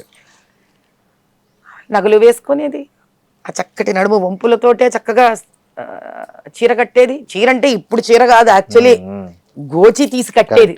అంటే మీకు ఆ నడుమంతా కాళ్ళతో సహా ఒక చక్కటి శిల్పం లాగా ఉండేది. కానీ మన దురదృష్టం, ఆవిడ చాలా తెలివైంది. ఆవిడ స్త్రీ, భారతదేశం స్త్రీ విపరీతమైన తెలివి. ఎందుకంటే ఆవిడ ఎవరు అణగ తొక్కలే ఏ పురుషుడు. అందుకే మనకి అమ్మవారు స్త్రీ, మీరు ఆయుధ పూజ స్త్రీ, చదువు స్త్రీ, డబ్బు స్త్రీ, కడావిడికి ఏడిస్తే కూడా జ్యేష్ఠాలక్ష్మి స్త్రీ, అక్కడ స్త్రీ, భూమి స్త్రీ, భూమి స్త్రీ. కాబట్టి అన్ని అమ్మవారు స్త్రీయే. మనకి ఏది మన జీవితంలో ఉండే లాభ నష్ట సుఖ దుఃఖం అందరూ స్త్రీలే మనకి. అంటే ఆవిడ లేదా జగత్తు లేదు అన్న ఒక భావన. భారతమాత స్త్రీ. మగవాడు మాత్రం ఆవిడ పంచన ఆవిడ నీడన ఉండి తన పని తాను చేసుకుంటూ స్త్రీకి సహాయంగా ఉంటూ సహకారంగా ఉంటూ ఒక నాణానికి 2 వైపుల్లాగా రాణించాం మనం. అందుకే భారతదేశాన్ని గోల్డెన్ బర్డ్ ఆ స్థాయికి ఎదిగిపోయాం. దీని మీద ప్రపంచానికంతా దృష్టి పడేంత ఎత్తుకు ఎదిగిపోయాం. ఇక్కడ ఒక రాత భారతదేశానికి. ఎందుకంటే ఇది స్త్రీ పురుషులు ఇద్దరూ తెలుసుకోవాల్సిన విషయం. ఇలా మేమే కొట్లాడుకున్నాం అనుకో, ఎక్కడికి దారితీస్తుంది ఆయన, ఇది ఎక్కడికి పోదు. ఈ విదేశీ ఆక్రమణలలో వాళ్ళు మీరు స్పానిష్లు అనండి, పోర్చుగీస్ అనండి, పర్షియన్స్ అనండి, మొఘల్స్ అనండి, ఎవడనండి, బ్రిటిషర్స్ అనండి, రాగానే వాడి కన్ను ముందు మన డబ్బు మీదో భూమి మీదో పడలే, మన స్త్రీ మీద పడింది. ఎందుకని? వాళ్ళ దేశాలలో ఈ వెధవలందరూ ఇప్పుడు ఆ శివాజీ గారు వాడిన దద్ర బూతులంతా వాళ్ళకి చెందాలి, నేను అనలేను కాబట్టి అటు పంపించండి. బైబిల్లో రాసింది మీకు అన్నిట్లో తల నుంచి కాళ్ళ వరకు బంధించేసి వాళ్ళని ఇలా అడగదొక్కి చంపేసి స్వేచ్ఛగా మన స్త్రీ మీద కన్ను పడింది. 1 సంవత్సరమా, 2 ఏళ్ళ, 3 ఏళ్ళ, ఈ 100ల సంవత్సరాలు ఈ స్త్రీని హింస పెట్టి నలిపి పారేశారు. ఈ ప్రయాణంలో భారతదేశంలో ఉన్న మగవాడు ఎవరు? ఆ తండ్రి, అన్న, ఓ భర్త, ఓ అన్న, ఓ తమ్ముడు, ఒక కొడుకు. ఇన్నేళ్లలో వీళ్ళకి ఎక్కడో తెలియని భయం, కాపాడుకోలేమన్న పిరికితనం, బాధ, అంతే ప్రేమ. ఈరోజు 21వ శతాబ్దం వల్ల మనం గొప్పవాళ్ళమో, స్వేచ్ఛగా బట్టలు వేసుకోవాలో కాదు శ్రీనివాస్ గారు. 2000 సంవత్సరాల క్రితమే మనం స్వేచ్ఛాజీవులం అండి. అత్యాధునికత మనకి. అవును. ఈరోజు ఇంకా ఒక దాస్య శృంఖలాలలో బతుకుతున్నాం మనం. ఎంతసేపు బెంగ. ఆడపిల్ల ఇంటి నుంచి వెళితే ఇంటికి వస్తుందా రాదా, వస్తుందా రాదా, వస్తుందా రాదా. ఆ బెంగలో పడి ఎలా మాట్లాడుతున్నానో తెలియక మాట్లాడారు శివాజీ గారు. అనసూయ గారు ఎవరు? ఇంతటి స్వేచ్ఛ స్త్రీ, భారతదేశ స్త్రీ, పరాశక్తి. అనసూయ గారిని ఎలా చూడాలి ఇప్పుడు మనం? పరాశక్తి అంటే 2000 సంవత్సరాల క్రితమే DNA RNAలో స్వేచ్ఛ, శక్తి, యుద్ధం, వంట, ఫైనాన్స్ మేనేజ్మెంట్, ఆంటర్‌ప్రెన్యూర్‌షిప్, మీరు ఏది అడిగితే అది ఉన్న స్త్రీ. ఎక్కడ పోతుందా DNA? ఈ 2000 సంవత్సరాలుగా మనం అణగదొక్కిపడ్డాం స్త్రీలు. ఎందుకని? ఈ వెధవల నుంచి కాపాడుకోవడానికి. కాబట్టి వీళ్ళు వాళ్ళని తిట్టుకొని ప్రయోజనం లేదు, వీళ్ళు వాళ్ళని తిట్టుకొని ప్రయోజనం లేదు. ఈరోజు మనం చేయవలసింది ఏంటి కర్తవ్యం అంటే, ఆవిడలోంచి ఒక పాయింట్ తీసుకోవాలి. ఏమని? మీకు అక్కలు చెల్లెళ్ళు లేరా? ఆహా, ఇదని వేస్ట్. అక్కలు చెల్లెళ్ళు ఉన్నారు ఏమిటి బాధలు వీళ్ళకి. ఇప్పుడు మనం సైకాలజీ అర్థం చేసుకోవాలి. మన దగ్గర ఉన్న ఇండ్లల్లో మగవాళ్ళందరికీ తల్లి కూర్చోబెట్టి, నాన్న తల్లే కదా మరి చెప్పాలి. ఇప్పుడు మగవాడు నీకు అక్క చెల్లెలు లేరా అంటే ఆ మగవాడు ఇంకో మగవాడికి ఏం చెప్పుకుంటాడు? చెప్పలేడు. మళ్ళీ బాధ్యత స్త్రీదే. తల్లి కూర్చోబెట్టి, నాన్న ఒకప్పుడు భారతదేశం ఇలా ఉండేదిరా, స్త్రీ స్వేచ్ఛాజీవిరా, ఆవిడలోని మాతృత్వాన్ని చూడాలిరా నువ్వు, సామాన్లు సరుకులు అనకూడదు నాన్న, అక్కడి నుంచేరా తల్లి నీకు పాలు ఇచ్చి పెంచి పెద్దదాన్ని చేస్తుంది తండ్రి. కాబట్టి నీ ప్రతి స్త్రీలో ఒక మాతృభావనని చూడగలుగురా నాన్న అని తాను గర్భం దాల్చినప్పటి నుంచి ముందు ఆ స్త్రీ తన ఇంకొక స్త్రీని గౌరవించగలగాలి. గర్భంలో నుంచి వస్తున్న శిశువులోని కణాలు తయారవుతాయి చూడండి, ఆ సందర్భం అప్పటి నుంచే స్త్రీ మీద భక్తి భావన. సనాతన హిందూ ధర్మంలో ఒక ప్రహ్లాదుని లాంటి కొడుకు నాకు పుట్టాలని కోరుకోవాలి. స్త్రీ ఏమి ఇంకా పురుషుడేమి? ఈ సమాజానికి సమస్య తీరినట్టే కదా. ఇప్పుడు ఉన్న తల్లులు ఇంట్లోకి పిలిచి ఈ రోజు నుంచి వాళ్ళని ఏ చిన్న వయసు అయినా సరే గ్రూమ్ చేయడం నేర్పించాలి. తద్వారా సమాజం అక్కడికి మార్పు తెచ్చేంత వరకు స్త్రీలు కూడా వీళ్ళని ప్రేరేపించినట్టుగా కాకుండా కొంచెం జాగ్రత్తగా వీళ్ళు కూడా మసలుకోవాలంటే ఒకటే సైడ్ నుంచి చప్పట్లు రావు. కాబట్టి 2 వర్గాలు కృషి చెయ్యాలి. దేనికి? అటువంటి స్వేచ్ఛ భారతదేశము ఈ బోడి తెల్లోడు నేర్పించిన స్వేచ్ఛ కాదు, అనంత స్వేచ్ఛతోటి 2000 సంవత్సరాల క్రితం ఏ స్త్రీ శక్తివంతురాలుగా బతికిందో అటువంటి స్త్రీ స్వేచ్ఛ మళ్ళీ కలగాలని, యుద్ధం చెయ్యగలగాలని, రాజకీయంలో నిలబడగలగాలని, సంస్కృతం వేదాలను పఠించగలగాలని, యజ్ఞం చేసే హక్కు రావాలని, జన్యుధారణ చేసుకోగలగాలని, అటువంటి భారతనాతి కావాలి. మళ్ళీ ఒక గార్గి రావాలి, ఒక లోపాముద్ర రావాలి, ఒక సీతమ్మ వారు రావాలి, వీళ్ళందరూ తిరిగి రావాలి మళ్ళీ భారతదేశంలో. వీళ్ళేంటయ్యా మనకు నేర్పించేది? అటువంటిది రావాలని మళ్ళీ 2 వర్గాలు కోరుకోవాలి. అప్పుడు పరిష్కారం దొరుకుతుంది. అంతేగాని ఇద్దరిది తప్పు కాదు, ఇద్దరిలో 2 పక్కల తప్పులు ఉన్నాయి, ఇద్దరిలోనూ తప్పులు లేవు. ఇద్దరిలో ఎవరి మీద ఎవరికి కోపాలు లేవు, ద్వేషాలు లేవు, భయం, బాధ. ఇప్పుడు Asaduddin Owaisi politics, clean politics చేస్తున్నాడా, పొల్యూటెడ్ పాలిటిక్స్ చేస్తున్నాడా మీ దృష్టిలో? నేను ఎప్పుడు జై పాలస్తీన్ అనలేదండి. నేను జై పాలస్తీన్ అనలే. ఓకే. నాకు బుద్ధుడికి నేను ఎప్పుడు జై భారత్ మాతాకి జై అనను అని అనలే. నేను బుద్ధి ఎరిగి ఎప్పుడు రామచంద్రుడి తల్లి కౌసల్యాదేవిని తిట్టలే. నేను బుద్ధి ఎరిగి ఎప్పుడు మా తమ్ముళ్ళు అక్క చెల్లెళ్ళు అన్నదమ్ములు భాగ్యలక్ష్మీదేవి అమ్మవారు ఇంటికి వచ్చి గిన్నెలు దోముతుందని నేను అనలే. నేను బుద్ధి ఎరిగి ఏ రోజు హిజాబ్ వేసుకోకపోతే నువ్వు స్త్రీవే కాదు, ఉత్తరప్రదేశ్లో మగవాడు పెళ్ళాన్ని ఇద్దరు చిన్న ఆడబిడ్డల్ని ఇద్దరిని ఒక ముస్లిం హిజాబ్ వేసుకోలేని చంపేసినా కూడా మాట్లాడకుండా ఉంటాను. ఇవన్నీ మరి క్లీన్ పాలిటిక్స్ ఎట్లయితాయో నాకు తెలియవండి. I don't know if this is clean politics. మరి 11 ఏళ్ళుగా 11 ఏళ్ళు కాదు 45 ఏళ్ళు ఆయన చేస్తున్నది. కానీ 11 ఏళ్ళుగా కేంద్ర ప్రభుత్వంలో ఉన్న మోడీ గారు కానీ అమిత్ షా గారు కానీ ఏ రాష్ట్రంలో చాలా రాష్ట్రాల్లో ఉన్న మత రాజకీయ నాయకుల పట్ల కానీ లేకపోతే వివిధ ప్రతిపక్ష నాయకుల మీద కానీ అవినీతి కేసులు, ఈడీ కేసులు, ఇన్ని కేసులు పెట్టారు. ఇంతవరకు ఒక్క సింగల్ కేసు అసదుద్దీన్ మీద ఎందుకు లేదంటారు? అసదుద్దీన్ ని సపోర్ట్ చేసే కొన్ని సంస్థలు ఉన్నాయి. ఏంటంటే అసదుద్దీన్ సపోర్ట్ చేసే కొన్ని సంస్థలు ఉన్నాయి. వాళ్ళందరి మీద కూడా ఈడీ రైడ్లు జరిగాయి. అవునా? మీరు తీయండి, బయట తీయండి. పోనీ అసదుద్దీన్ ఏ రోజైనా ఏ కేసు అయినా బ్యారిస్టర్ లాగా ఏదన్నా పోరాడడం చూసారా మీరు? రోజు దాకా చరిత్రలో లేదు. పోరాడకపోయినా అంటే డబ్బులు ఎక్కడి నుంచి వచ్చాయి మరి? అదే అద్దె కొంప నుంచి, ఒక అద్దె కొంప నుంచి ఎవడో ఇలా ఇసిరేస్తే వచ్చిన ఒక బైకు నుంచి మరి 5 ఎకరాలు కూతురికి కోట్లలో ఎంగేజ్మెంట్. మేబట్టి వాళ్ళన్నా వ్యాపారస్తులు. ఎక్కడి నుంచి వచ్చిందంటే ఎక్కడి నుంచి వచ్చిందో దాన్ని చెయ్యాలి ఈడీ రైడ్. చేశారా? ఎక్కడ చేశారు చెప్పండి మరి ప్రేక్షకులకు తెలవని. అంటే మీరు ఇప్పుడు నన్ను ఇలా సడన్ గా అడుగుతున్నారు కాబట్టి పేరు స్ఫురించట్లేదు. చార్మినార్ వైపు మీరు వెళుతూ ఉంటే, ఎయిర్పోర్ట్ వైపు వెళ్తుంటే అన్ని వాళ్ళ షాపులే, వాళ్ళవే ఇవి ఉంటాయి. ఏది మన ఫంక్షన్ హాల్స్ అన్ని వాళ్ళవే ఉంటాయి. వాళ్ళందరినీ చేశారు. ఈడీ రైడ్లు జరిగాయి వాళ్ళ మీద, భయంకరంగా జరిగాయి. ఇంకా జరుగుతాయి, ఇంకా జరుగుతాయి.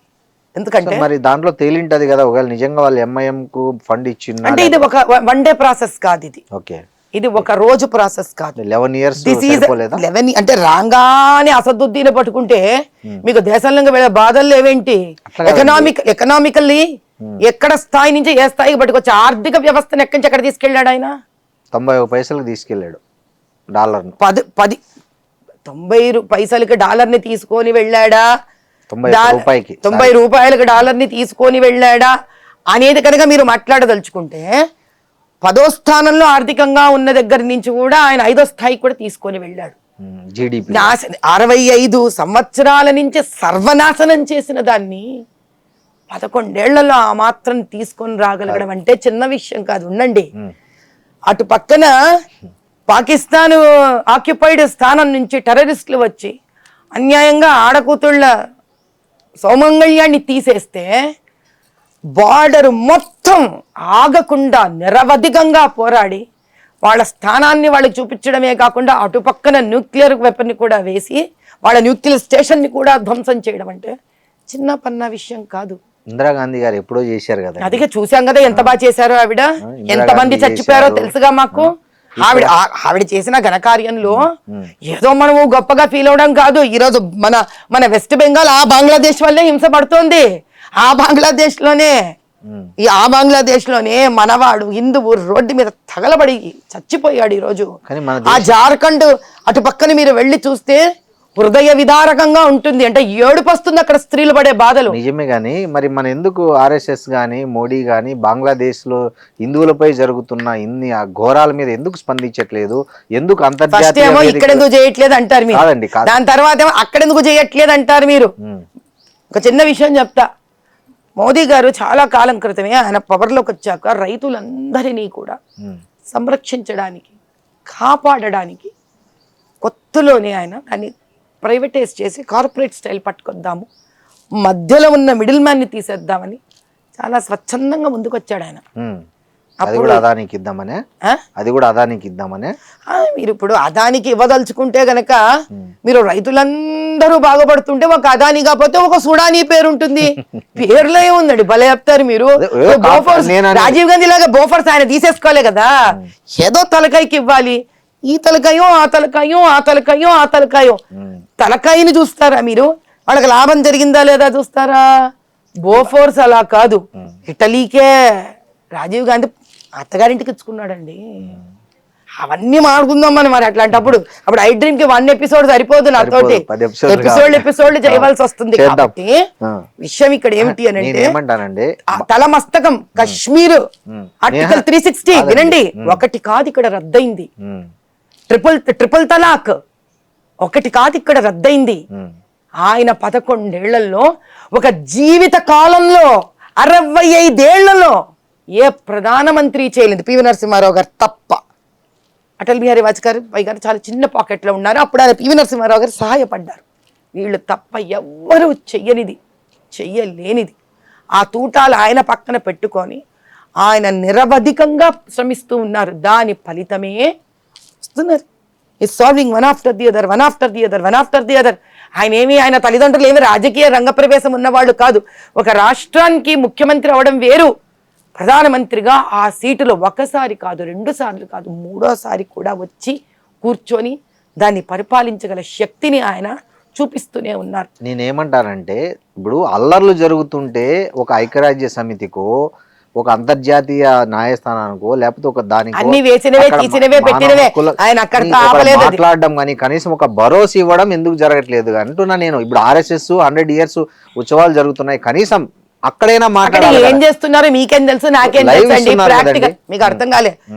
సంఘము RSS భూమి మీద ఆన్ ఫీల్డ్ ఏం చేస్తుందో తెలియాలంటే ఫస్ట్ మీరు ఒక కెమెరాని తీసుకొని, వినండి, మాట పూర్తి వినండి. RSS ఎప్పుడు బయటకు వచ్చి మాట్లాడలే. RSS ఏ రోజు బయటకు వచ్చి ఏదో దేశభక్తి పరంగా 2 ముక్కలు మాట్లాడతారు తప్ప వాళ్ళు ఏ రోజు రాజకీయ పరంగా మాట్లాడరు. వాళ్ళలో గొప్పతనం ఏం తెలుసా, తనను తానే విశ్లేషించుకునే గొప్పతనం ఉంది RSSకి. ఎవ్వడికి లేని గొప్పతనం RSS సంఘకు ఉంది. పూర్తి వినండి. అనుభూతి తెలపడానికి ఏంటండి? సానుభూతి నోటితో తెలిపితే ఏం చేస్తారండి? చచ్చిన వ్యక్తి ప్రాణం బయటకు వస్తుందా? రాదు. ఢిల్లీలో మొన్న బంగ్లాదేశ్ హై కమిషన్ మీద అటాక్ చేసింది ఎవరండి? ఎవరు? VHP సంఘ్ వాళ్ళేనండి చేసింది. ఏ రాజకీయ నాయకుడు ఏం చేయలే, వాళ్ళే చేశారు. అతి పెద్ద దండయాత్ర చేశారు దాని మీద. వాళ్ళు చెయ్యని పని లేదు, వాళ్ళు కాపాడని స్థానం లేదు. ఇది ఎందుకు సమస్య వస్తుందో మీకు చెప్తా. అక్కడ గనక ఏ బంగ్లాదేశీ విద్రోహకారులు హిందువుని కలిస్తే, ఇక్కడ హమాసు పాలస్తీనా ఇజ్రాయెల్ గొడవలు జరిగితే అసదుద్దీను ఇజ్రాయెల్ మ్యాప్ వేసి మనుషులను నడిపించడమో, జై పాలస్తీన్ అన్నాడే, ఏ ఆ వ్యక్తికి హిందూ మీద ఇదే ఇస్లామిక్ కంట్రీస్ అన్యాయం చేస్తుంటే నోరు తగలదా? ఎంతసేపు RSS VHP మోదీ గారు మాట్లాడాలా? ఎందుకు? వీళ్ళకి హిందువులు ఇక్కడ దేశం వాడు కాదా? అక్కడ అన్యాయం జరిగితే హమ్మస్ లో నీకు కనిపిస్తుందా? ఇక్కడ అన్యాయం నీకు కనిపించట్లేదా? నువ్వు మాట్లాడవా? ఈ తమ్ముడు మాట్లాడా? కాంగ్రెస్ మాట్లాడదా? రాహుల్ గాంధీ మాట్లాడా? ఇది కావాలి. ఎంతసేపు ఒక హిందువుని కాపాడుకోవడం మా హిందువుల బాధ్యతేనా? వేరే దేశాల్లో ఉన్న ముస్లింల కోసం మీరు తట్పడాయించట్లేదు. ఇక్కడ చేస్తున్న ర్యాలీ ఎవరు చేశాడు? ఏం ర్యాలీ? కాదు, అసదుద్దీన్ ఏం ర్యాలీ చేశాడు? బయట చెప్పండి ఇప్పుడు మీరు నాకు. కేవలం భారతదేశంలోని ఒక హిందువుకే పట్టింది ఎక్కడ హిందూ హింసపడుతున్నా కాపాడుకోవడానికి. వీళ్ళు మాత్రం ఇక్కడ తిండి తింటూ, ఇక్కడ డబ్బులు సంపాదిస్తూ, ఇక్కడ డబ్బులు స్కాములు చేసుకుంటూ మేరా పాకిస్తాన్ మేరా హై హమారా హై అంటారా? హిందూ తగలబడిపోతే నోరు తెరిచి మాట్లాడరా? వీళ్ళు ఏ రోజైతే మాట్లాడతారో, వీళ్ళు ఏ రోజైతే ఇక్కడ తగలబెడతారో బంగ్లాదేశ్ పఠాన్ని, సోకాల్డ్ కాంగ్రెస్ అండ్ ముస్లిం రాజకీయ నాయకులు, మౌలానాలు, ముల్లాలు, ఆ రోజు భారతదేశం చుట్టూ ఉన్న ముస్లిం రాజ్యాలు కింద నుంచి వణుకుతాయి హిందువులు ఏమనాలంటే. అది కోరుకోవాలి మనం. కరెక్ట్, మీరు చెప్పింది కరెక్ట్. అది కోరుకోవాలి మనం. వాళ్ళకు తెలుసు భారతదేశంలో ఉన్న ఈ ముస్లింలు కూడా, ఈ ముస్లింల పైన ఉన్న అధికారపరంగా ఉన్న ముస్లిం రాజకీయ నాయకులు ఈరోజు ఎందుకనలే, బంగ్లాదేశ్ यहां से तेरे को मैं आवाज भी जा रहा हूं, जय बोलो भारत माता की, उखाड़ के फेंक देंगे अगर तूने मेरे हिंदू को जलाए. ఎందుకనలే? అనాలి. రాహుల్ గాంధీ ఎందుకనలే, ప్రియాంక ఎందుకనలే, సోనియా ఎందుకనలే, తమిళనాడులో వాళ్ళు ఎందుకనలే, రేవంత్ రెడ్డి ఎందుకనలే, కేరళలో ఎందుకనలే, వెస్ట్ బెంగాల్ ఎందుకనలే, జార్ఖండ్ ఎందుకనలే అన్న రోజు భారతదేశం చుట్టుపక్కల ఉన్న ప్రతి కంట్రీ ఒక హిందువుని ముట్టుకోవాలంటే భయపడుతుంది. ఆ మార్పు భారతదేశంలో రావాలి. మేము అందరి కోసం పనిచేస్తామండి. హిందువులు అందరి కోసం పనిచేస్తాం. బీదవాడని బాధ వింటే వాడు ఏ మతమా ఏమో సంబంధం లేకుండా వెళ్ళి సహాయపడతాం. ఎందుకు తెలుసా? చివరికి భారతమాత బిడ్డలు కదా వాళ్ళు అని, మన అన్నదమ్ములే కదా, అక్క చెల్లెళ్ళే కదా అని. సో వాళ్ళు ఏమంటారంటే మణిపూర్ తగలబడిపోతుంటే ఏ రోజు మోడీ మాట్లాడలేదు. అరే పక్క వాళ్ళ గురించి నీకెందుకురా? మణిపూర్ మందే కదండి. ఈ మాటలు మాట్లాడే వెధవకి ఎవడైతే మాట్లాడాడు అడ్డమైన మాటలు, వాడికి ఫస్ట్ వాడేం చేశాడని అడుగుతున్నా నేను. నీవేం చేసావు? ఇప్పుడు అదే ఒక సామాన్యుడు జై పాకిస్తాన్ అంటే వాడిని సాయంత్రానికి తెచ్చి లోపలేసి రిమాండ్కి పంపిస్తున్నారే, మరి ఇంత పార్లమెంట్ ఏం చేయలేదు, ఊరికి చేశారండి. మొన్న నల్ల చెరువులో ఒక అబ్బాయి జై పాకిస్తాన్ అని అబ్బాయి కేసు కట్టి వారం రోజులు అయింది రిమాండ్కి పంపించి, విత్-ఇన్ 2 days లో అరెస్ట్ చేశారు. మరి ఇంత పబ్లిక్ గా అంటున్న వాళ్ళ విషయంలో మరి ఎందుకు గమ్మునున్నారు? మరి మీకు ఒక విషయం చెప్తాను చూడండి. ఈ వ్యక్తి చాలా దొంగ పనులు చేసి దొంగ ఓట్లతోటి అటు ముస్లింల బీద వాళ్ళని కూడా హింస పెడుతూ ఆ డైలీ ఇంట్రెస్ట్ల మీద రన్ అయితే చూడండి. మీరు పాత బస్తీకి వెళ్ళి చూడండి, హృదయ విదారకమైన స్థితిలో ఉంటారు బీదవాళ్ళు ముస్లింలు అక్కడ. ఈ వ్యక్తిని వేర్లతో పెకిలించాలండి. మోదీ గారి ఐడియా ఏంటో నాకు తెలియదు, ఇక్కడ కూర్చొని నేను ఆయన ఐడియా అని చెప్తా, కానీ నా ఐడియా వేర్లతో పెకిలించాలి. ఎందుకంటే ఈ వ్యక్తి వల్ల ఆ బీద ముస్లింకి లాభం లేదు, ఆ హిందువుకి లాభం లేదు. ఈ వ్యక్తి ఎవ్వరికి లాభం కాదండి, ఈ వ్యక్తి తనకే తాను లాభం. లండన్లో ఫారిన్లో ఆస్తులు చేసుకొని పోయి అనవసరంగా రెచ్చగొట్టి యువకులను వాళ్ళని టెర్రరిస్టులుగా మార్చి ఇంకో మతాన్ని ద్వేషించేటట్టు మార్చి. కాబట్టి ఈ వ్యక్తి తనకు తానుగానే ఒక గ్రూప్. ఆ వ్యక్తిని మీరు తీసుకెళ్లి జైల్లో వేయడం వల్ల వచ్చేది ఏమీ లేదు. ఆ వ్యక్తి వెనక జరుగుతున్నవి, ఈ వ్యక్తి వల్ల వస్తున్న డబ్బులు ఈ దేశానికి అంటే పాకిస్తాన్ నుంచి కూడా వస్తుంటాయంటారా? ఎక్కడి నుంచో వస్తాయి. అడ్డ కొంపోడికి ఇన్ని డబ్బులు ఏమిటండి? మళ్ళీ మీరు అదే మాట్లాడతారు. ఏమో ఎక్కడెక్కడి నుంచి వస్తున్నాయో, రాకపోతే ఎలా చేస్తాడు ఇన్ని పనులు? కాబట్టి అదంతా తెలుసుకొని వాటిని కత్తిరించాలండి. నిజంగానే మీరు ఒక లెటర్ రాయొచ్చు కదా మోడీకి. నేను ఎవరికి ఏం రాయక్కర్లేదు, ఆయన చేసే పనులు ఆయన చేస్తాడు, ఆయనకు తెలుసు. ఆయనకున్న పనులు ఆయనకు తెలుసు. నా పని నేను చేస్తే చాలు. ఇక్కడ నేను ఎవరికి ఏం చెప్పించగల, మీరు అది చేయండి ఇది చేయండి అని. నా పని నేను చేయాలి ఫస్ట్. అందుకే నాకు ఎప్పుడు కూడా నేను ఇంత పాత బస్తీలో తిరుగుతాను కదా. అవును, మీరు పాత బస్తీలో స్త్రీల కోసం చాలా రోజుల నుంచి కృషి చేస్తున్నారు. హిందూ ముస్లిం క్రిస్టియన్ అందరికీ చేస్తానండి నేను. స్కిల్ డెవలప్మెంట్ అని, టైలరింగ్, ఉపాధి కోసం పని చేస్తున్నారు కదా. సో కానీ మీరు ఒకటి గమనించారా, మొన్న మీ ఎన్నికల్లో ముస్లిమ్స్ బీజేపీ అంటేనే ఒక భయం పడే ఒక పరిస్థితి ఉంది. ఫస్ట్ దాన్ని ఎందుకు మీరు బయటికి తీసుకురావాలంటే మీ దగ్గర ఉన్న యాక్షన్ ప్లాన్ ఏంటి? సింపుల్, ఒకటే మాట చెప్తానండి. ముస్లిమ్స్కి బీజేపీ అంటే భయం నూరింది ఎంఐఎం.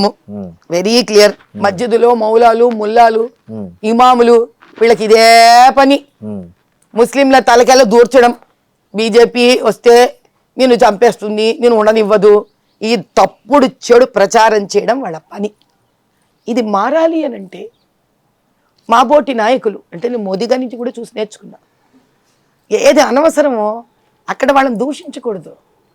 ఇప్పుడు నా చారిటబుల్ ట్రస్ట్ ఉంది, నేను క్రిస్టియన్లకు పనిచేస్తాను, స్త్రీకి పనిచేస్తాను. ఆ స్త్రీ క్రిస్టియన్ అయినా, హిందువైనా, ముస్లిం అయినా, ఎవరైనా కానీ బీదరికం, స్త్రీకి బీదరికం ఉండకూడదు, తల్లికి బీదరికం ఉండకూడదు. అవును. ఈరోజు నిజం చెప్పాలంటే ముస్లింలు కూడా మోదీ గారిని చాలా ఇష్టపడతారు. ఎవరో స్వార్థపరులు చేసుకున్నారు దాన్ని. కానీ నేను ప్రాక్టికల్గా నేను గుజరాత్కి వెళ్ళినప్పుడు, అహ్మదాబాద్ తిరిగినప్పుడు టాక్సీ డ్రైవర్ ముస్లిం, అప్పటికి నేను చాలా ఎన్నో ఏళ్ళ క్రితం, దిస్ ఇస్ ప్రాబబ్లీ ఇన్ 2010 అనుకుంటా, 10-11 టైంలో. ఓకే. నాకు ఇష్టం, I like to know politics. అక్కడ ప్రజలు ఏమి భావిస్తున్నారు అని స్టడీ చేశారు. అతను ఐ వాజ్ సర్ప్రైజ్డ్. ఎంత అభిమానంగా మాట్లాడుతున్నాడంటే మోదీ గారి గురించి. ఆయన అన్నాడు, అమ్మా పతంగులు ఇక్కడ ఇది వరకు చేసేదంతా మేము ముస్లింసే పతంగులు చేసేది. అవును. చాలా పెద్ద పతంగుల పండగని ఆయన చాలా దూరం తీసుకెళ్ళాడు.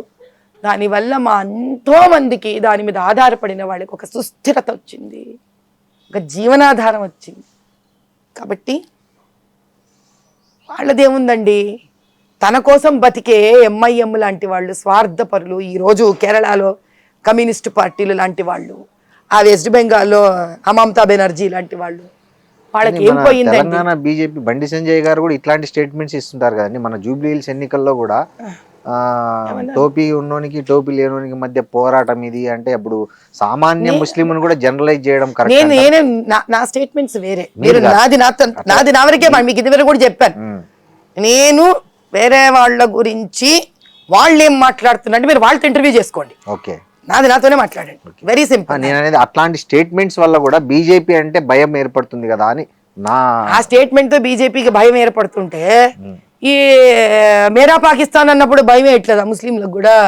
హిందువులకు భయం వేయదా? కాబట్టి ఎందుకంటే ఊరికే ఏదో కోతి మన రొట్టె ముక్కలా తయారవుతుంది. కాబట్టి మీరు మాట్లాడతాం, మళ్ళీ నేను మాట్లాడతాను, టాపిక్ డైవర్ట్ అయిపోతాం. ఓకే, చెప్పండి. బేసిక్ గా ఇక్కడ ఎవరైతే జెన్యున్ గా భారతదేశ పౌరులు ఉన్నారు, ముస్లింల గురించి, క్రిస్టియన్ల గురించి, వాళ్ళు ముస్లింలు క్రిస్టియన్ కానీ భారత పౌరులు భయంకరమైన బీదరికాన్ని అనుభవిస్తున్నారు. వాళ్ళని మనం అందరినీ కలుపుకొని మూకమ్మడిగా ముస్లింలు వీళ్ళ వల్ల అవుతుంది అని వాడే ప్రవర్తన ఉన్న వ్యక్తి మోదీ గారు కాదు. ఆయన ఎప్పుడు తన భాషణలో అందరినీ కలిపి ఒక తాటి కింద మాట్లాడారు. ఆయన సమస్యగా తీసుకొని మాట్లాడతారు.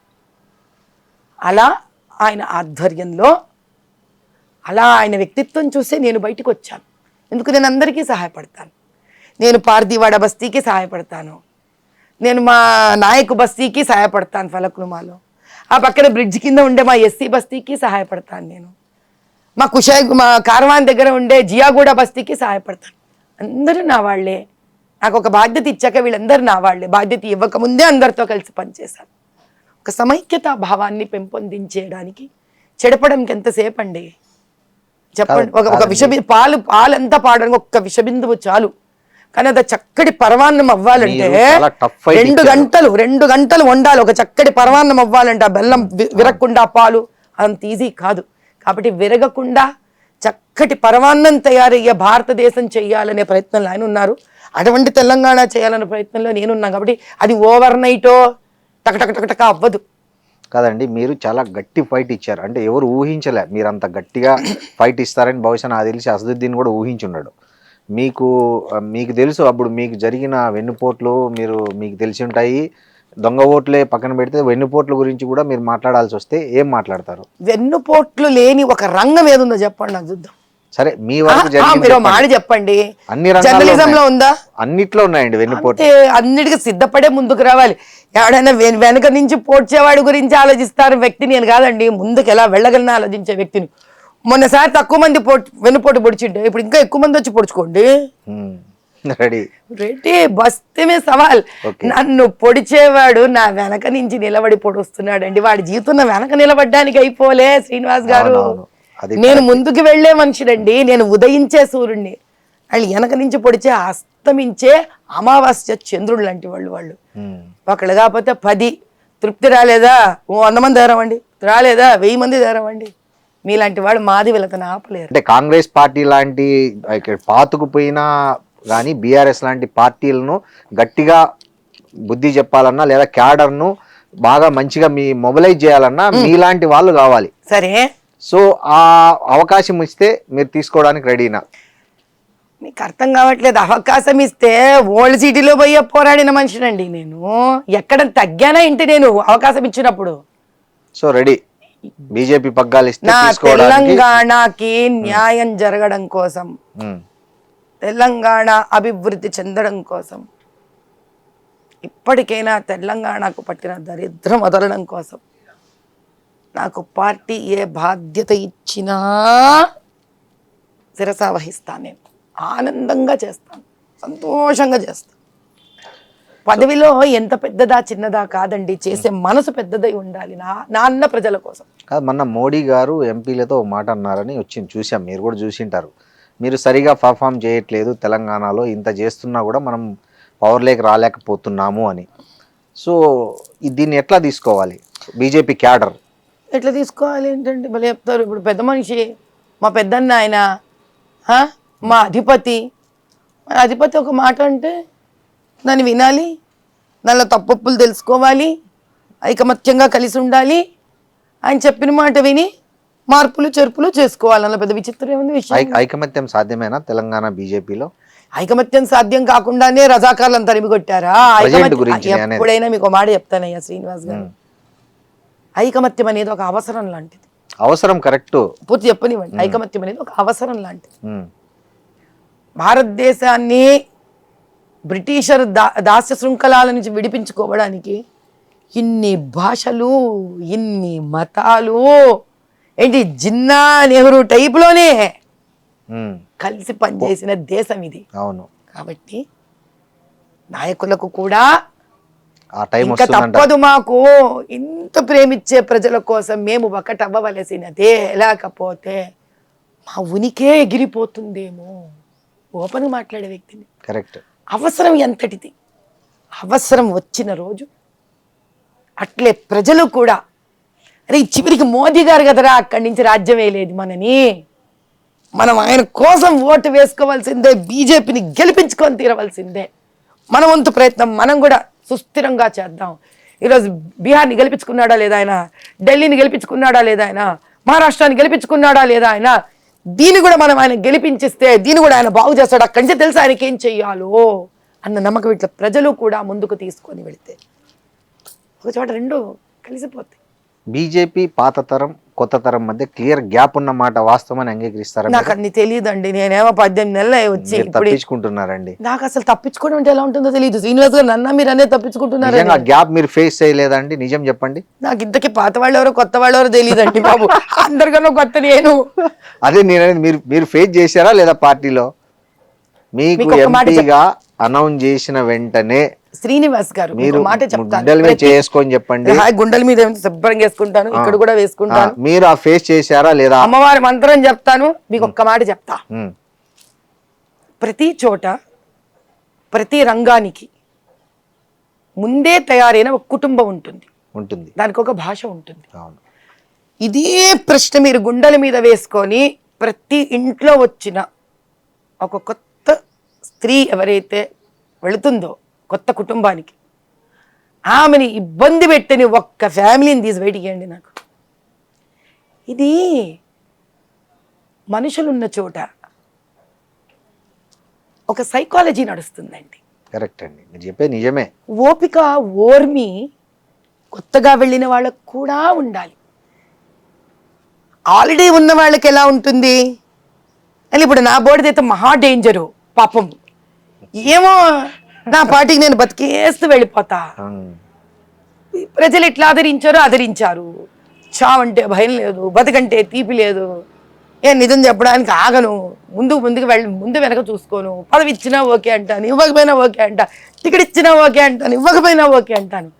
నేను కదండి పాపం వాళ్ళకి సమస్య. అవును, నేనెవరు అర్థం అవ్వాలా? అది రాజకీయ నాయకులు ఫస్ట్ అలా ఉండరు అంటారు చాలా మంది. నేను సమస్య అండి పాపం వాళ్ళకి. నేను అర్థమైన రోజు వాళ్ళకి పూర్తిగా పాపం ఈవిడ ఏం ఉండదు, ఈవిడికి బుర్రలో మనసులో ఏం ఉండదు, ఈవిడ చివరికి బీజేపీ గెలవాలని మాత్రమే ఉంది, ఈవిడికి వేరే ఉద్దేశమే లేదు అని నేనెవరో వాళ్ళకి పూర్తి తెలిసిన రోజు వస్తుంది చూడండి. ఆ రోజు వాళ్ళే రియలైజ్ కాదు, వాళ్ళే శాంతపడతారేమో, వాళ్ళే పిలిపించేసుకుంటారు. అన్నిటికన్నా పెద్ద విషయం ఏం తెలుసా, ఈరోజు నేను మీతో ఇన్ని మాట్లాడుతున్నాను కదా, ఈ స్వేచ్ఛ ఎవరిచ్చారు? పార్టీని ఇచ్చింది, మీరు తీసుకున్నారు. మీలాగా అందరూ మాట్లాడరు, సారీ. అవునా? కానీ నేను మాట్లాడుతుంటే నాకు పార్టీ నుంచి పెద్దల నుంచి ఫోన్ రావాలి కదా, ఎందుకు ఇచ్చావమ్మా నువ్వు ఇంటర్వ్యూ? రాలే, ఏ రోజు రాలే. ఇప్పుడు మొన్న మీరు గోరక్షకుల మీద దాడి జరిగింది. అవును. మీరు చాలా ప్రముఖంగా మీరు ఒక్కరే ప్రొటెస్ట్ చేశారు నాకు తెలిసినంత వరకు. లేదండి, ఈటల్ గారు వచ్చారు, అక్కడ బండి సంజయ్ గారు వచ్చారు, First నేను అనేది- కిషన్ రెడ్డి గారు వచ్చారు. ఫస్ట్ నేను చెప్పేది ఏదో ఒకరు ఫస్ట్ భలే ఉందండి. ఇప్పుడు మీరు టికెట్ కొనుక్కోవాలంటే కూడా ఎవడోడు ఫస్ట్ నిలబడతాడా? ఫస్ట్ ఉండే కదా టికెట్ కొనుక్కునే నేను అనేది బాధ్యతలు ఉన్నవాళ్ళు. ఇప్పుడు కిషన్ రెడ్డి గారు ఒక మంత్రి, కేంద్ర మంత్రి, ఆయన రావాలి. ఈటల ఎన్ని బాధ్యతలు ఉంటాయండి పాపం. అలా ఖాళీగా ఉన్నారా అండి? ఏమి అట్లా కాదండి, నేను ఖాళీగా ఉన్నా, నేను ఏం చేయలేదు, హోమం చేసుకుంటుంటా దేశం కోసం, తెలంగాణ మీరు కోసం. వాళ్ళని కవర్ చేస్తున్నారు కానీ నిజం. ఫస్ట్ రియాక్ట్ అయింది మీరే. మీరు వచ్చారు ఇంటర్వ్యూకి, అప్పుడు నేను ఏం చేస్తున్నా, హోమం చేసుకుంటున్నా. నేను ఎంత ఖాళీగా ఉండకపోతే దేశం కోసం కూర్చొని హోమం చేసుకుంటుంటా. చెప్పండి, ఖాళీగా ఉన్న వాళ్ళందరూ రియాక్ట్ అవుతున్నారు చెప్పండి బీజేపీలో మీలా. మీరు వచ్చారు, నన్ను అడిగారు, రియాక్ట్ అయ్యారు. వాళ్ళ దగ్గర పోండి, అడగండి, వాళ్ళు రియాక్ట్ అవుతారు. వాళ్ళ దగ్గర పోకుండా అన్యాయంగా ఎవరు చెప్తే పోలే, మీరు స్వచ్ఛందంగా తెలుసుకొని వెళ్ళారు అక్కడికి, వాళ్ళ తరఫున పోరాడారు, నిలబడ్డారు, గట్టిగా ప్రొటెస్ట్ చేశారు. మీకు మాట చెప్తాను, నిజం ఉన్నది చెప్తాను. పాత బస్తీలో యువతరం చాలా మంది ఎవరైతే సనాతన హిందూ ధర్మాన్ని కోసం పోరాడతారో వాళ్ళందరూ అమ్మ అమ్మ అనుకుంటూ నాతో అడపా వచ్చి చర్చించుకుంటూ జనరల్గా ఏం చేద్దాం, ఎట్లా చేద్దామని వాళ్ళతో నేను టచ్లో ఉంటానండి. ఒక రాజకీయంగా వాళ్ళని ఏదో వాడేస్తాను అన్న వ్యక్తిలా చూడరు నన్ను. ఏదో వెళదాము, 2 సలహాలు తీసుకుందాము, అమ్మ ధైర్యం మనతో ఉంటే బాగుంటుంది అన్న ధోరణిలో నా పిల్లల్లా ఉంటారు వాళ్ళు. మీరు నమ్మితే నమ్మడి, లేకపోతే లేదు. అది జరిగా పిల్లాడు అలా హాస్పిటల్ అడ్మిట్ అయినప్పుడు నేను వంట చేస్తున్నాను రాత్రి, నాకు ఫోను వేడ్చుకుంటూ ఫోను, అమ్మా అన్యాయం అయిపోయిందమ్మా, ఇట్లా అన్యాయం అయిపోయిందంటే ఒక 10 నిమిషాలు ఇలా స్టవ్ ఆఫ్ చేసి వస్తా ఓపెన్గా చెప్తున్నా నేను. ఇది వాడి ఫోన్, నువ్వు పెట్టరా బాబు, నువ్వు పెడితేనే కదా నేను 5 నిమిషాల్లో వంట ముగించుకొని వస్తానని 10 నిమిషాలలో వంట ముగించుకొని హడావిడిగా అక్కడి నుంచి పరిగెత్తి వెళ్ళా. ఈ పరిగెత్తి వెళ్ళడంలో ఆ పిల్లాడు పాప ఏడుస్తూ నాకు ఫోన్ చేయడంలో, నేను ఈ 10 నిమిషాలు వంట ముగించడంలో నేను అప్పుడే నంబర్ 1 అయ్యానా, 2 అయ్యానా, 3 అయ్యానా, 4 అయ్యానా, నాకు అట్లని కాదంటే ఓవరాల్ గా బీజేపీకి సంబంధించి కార్యకర్తలకు కానీ ఆ భావజాలం ఉన్న వాళ్ళకి కష్టం వస్తే ఫస్ట్ రెస్పాండ్ అయ్యే మాధవీలత ఉంటారు అనే క్రెడిట్ మీకు వచ్చిందండి. మంచిదండి, చాలా ఆనందం. ఇది ఉందని కూడా తెలియదు, ఈ రోజు ఐ డ్రీమ్ శ్రీనివాస్ ద్వారా ఇది కూడా తెలుసుకున్నా, సంతోషం. మిగతా అందరూ కూడా అలా స్పందించే రోజు వస్తుందని మీరు అనుకుంటున్నారా? అంటే అందరూ స్పందిస్తున్నారు, ఎవరు వాళ్ళ పద్ధతిలో స్పందిస్తున్నారు, అందరం స్పందిస్తున్నాం, ఒకరితో పద్ధతి అంతే. హైదరాబాద్ అనేది ఒక మిక్స్డ్ సొసైటీ, అంటే మెట్రో సిటీ. అవును, విభిన్న జాతులు, విభిన్న కులాలు, విభిన్న దేశవాసులు కూడా మీరు ఫిల్మ్ నగర్ బంజారా హిల్స్ దగ్గర పోండి, పారామౌంట్ అపార్ట్మెంట్ కి వెళ్ళారంటే చిట్ట వణుకుతారు మీరు. ఎందుకు? అయ్యో అసలు ఎవరెవరో ఉంటారు అక్కడ. అయ్యో సరే పోన్లేండి, ఈ ప్రశ్న ముగించండి. ఇలాంటి ఒక మిక్స్డ్ సిటీలో హిందుత్వ అనే కాన్సెప్ట్ మీదే రాజకీయాల్లో బాగా ఫేమస్ అయినటువంటి బీజేపీ పార్టీ నుంచి మీరు ఒక ఏదైనా ఒక రెడ్ లైన్ కానీ డెడ్ లైన్ కానీ గీసుకోవాల్సి వస్తే ఎక్కడ ఆపుతారు? అంటే ఒక దీన్ని హిందుత్వ గురించి మాట్లాడాలన్నా, రాజకీయానికి హిందుత్వానికి సంబంధం లేదు. నేను అనేది మళ్ళీ మీకు అదే చెప్తాను, నేను అదే మాట్లాడతాను. నా దగ్గర ఎంతో మంది పాత బస్తీ నుంచి స్త్రీలు, పిల్లలు, మార్వాడీస్, ముస్లింలు అందరూ వస్తారు. కళ్ళ నీళ్లు పెట్టుకొని వచ్చిన నా కాన్స్టిట్యుయెన్సీ వాళ్ళని ఏ రంగుతో నన్ను చూడమంటారు? మీరు చూడరు. నాకు అదే భారతీయ జనతా పార్టీ. భారతీయ జనతా పార్టీలో 2 రంగులు ఉంటాయి, కాషాయం ఉంది, ఆకుపచ్చ ఉంది. మీరు ఆకుపచ్చ అంటారు? ఆకుపచ్చ అంటే ఐ మీన్ అందరినీ సమాన దృష్టితో చూసే మాధవి. ఇది ఒక మతం రంగు, అది ఒక మతం రంగు. అర్థమైంది? అర్థమైంది. 2 మతాలని కూడా తీసుకొని ఆ మతంలోని మతాన్ని కాకుండా పచ్చదనాన్ని చూస్తూ, కాషాయ రంగులో ఉండే త్యాగాన్ని, స్ఫూర్తిని, ధైర్యాన్ని చూస్తూ, పరదేశీయులకి ఇక్కడ అవకాశం ఇవ్వకుండా, విన్నారా, పరదేశీయులకి ఇక్కడ అవకాశం ఇవ్వకుండా దేశద్రోహులను తరిమి కొట్టే పార్టీ బీజేపీ. మీరు హైదరాబాదు ముస్లిం మహిళల జీవితాల మీద స్టడీ చేశారు, చాలా చేశారు. మీరు చాలా విషయాలు మీ దృష్టికి వచ్చాయి ఆ స్టడీలో. సో వాళ్ళ జీవితాలు ప్రధానంగా స్ట్రక్ అవ్వడానికి అక్కడ బేసిక్ రీజన్ ఏమని మీరు గమనించారు? ఒకటి, మతపరంగా అణిచివేయడం.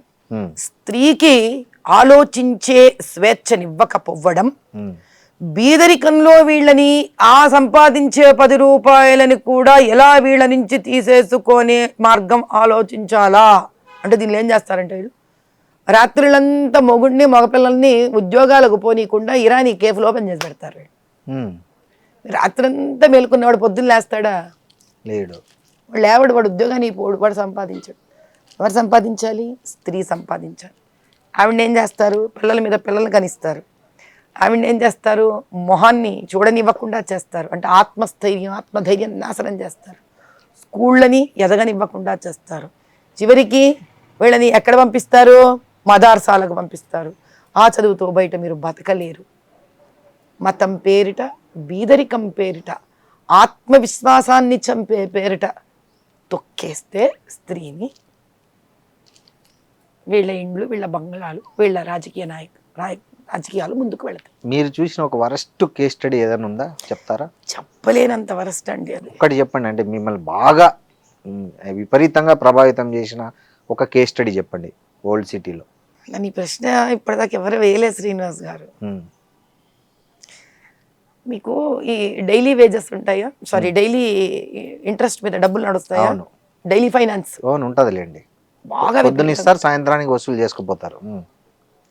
చిన్న వ్యాపారాలు పొద్దునిచ్చి సాయంత్రం కనుక ఇవ్వకపోతే ఆడొక్క రోజు చూస్తాడు, 2 రోజులు చూస్తాడండి. 3వ రోజు ఆ ఇంట్లో ఆడపిల్లని తీసుకెళ్ళి పెట్టుకుంటాడు వాడు.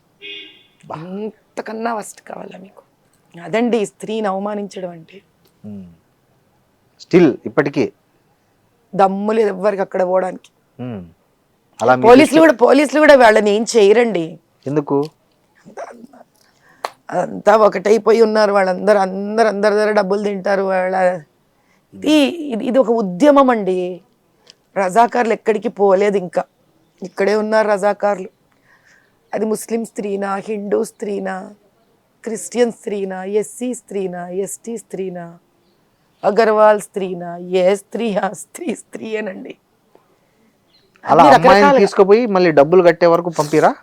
అంతే. మీరు ఆ కట్టాల్సింది ఎంత ఉందో అదో వెలగడతాడు వాడు, మళ్ళీ పంపించేస్తాడు. అంటే అమ్మాయిని లిటరల్ గా దాని మీద కేసులు బుక్ చేయడం. మీరు భలే మాట్లాడతారండి. మర్డర్లు జరుగుతుంటే బయటికి రాదు ఓల్డ్ సిటీలో.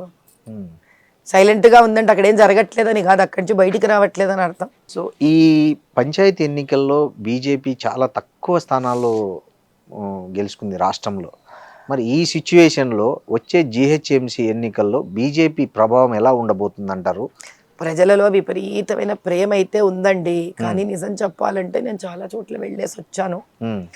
మొన్ననే ఎల్గూరు, రంగంపేట, వరంగల్ వెళ్ళాను నేను. అక్కడ ఎరకల అమ్మాయి, ఎస్టీ అమ్మాయి నెగ్గితే వాళ్ళు నాకు ఫోన్ చేశారు.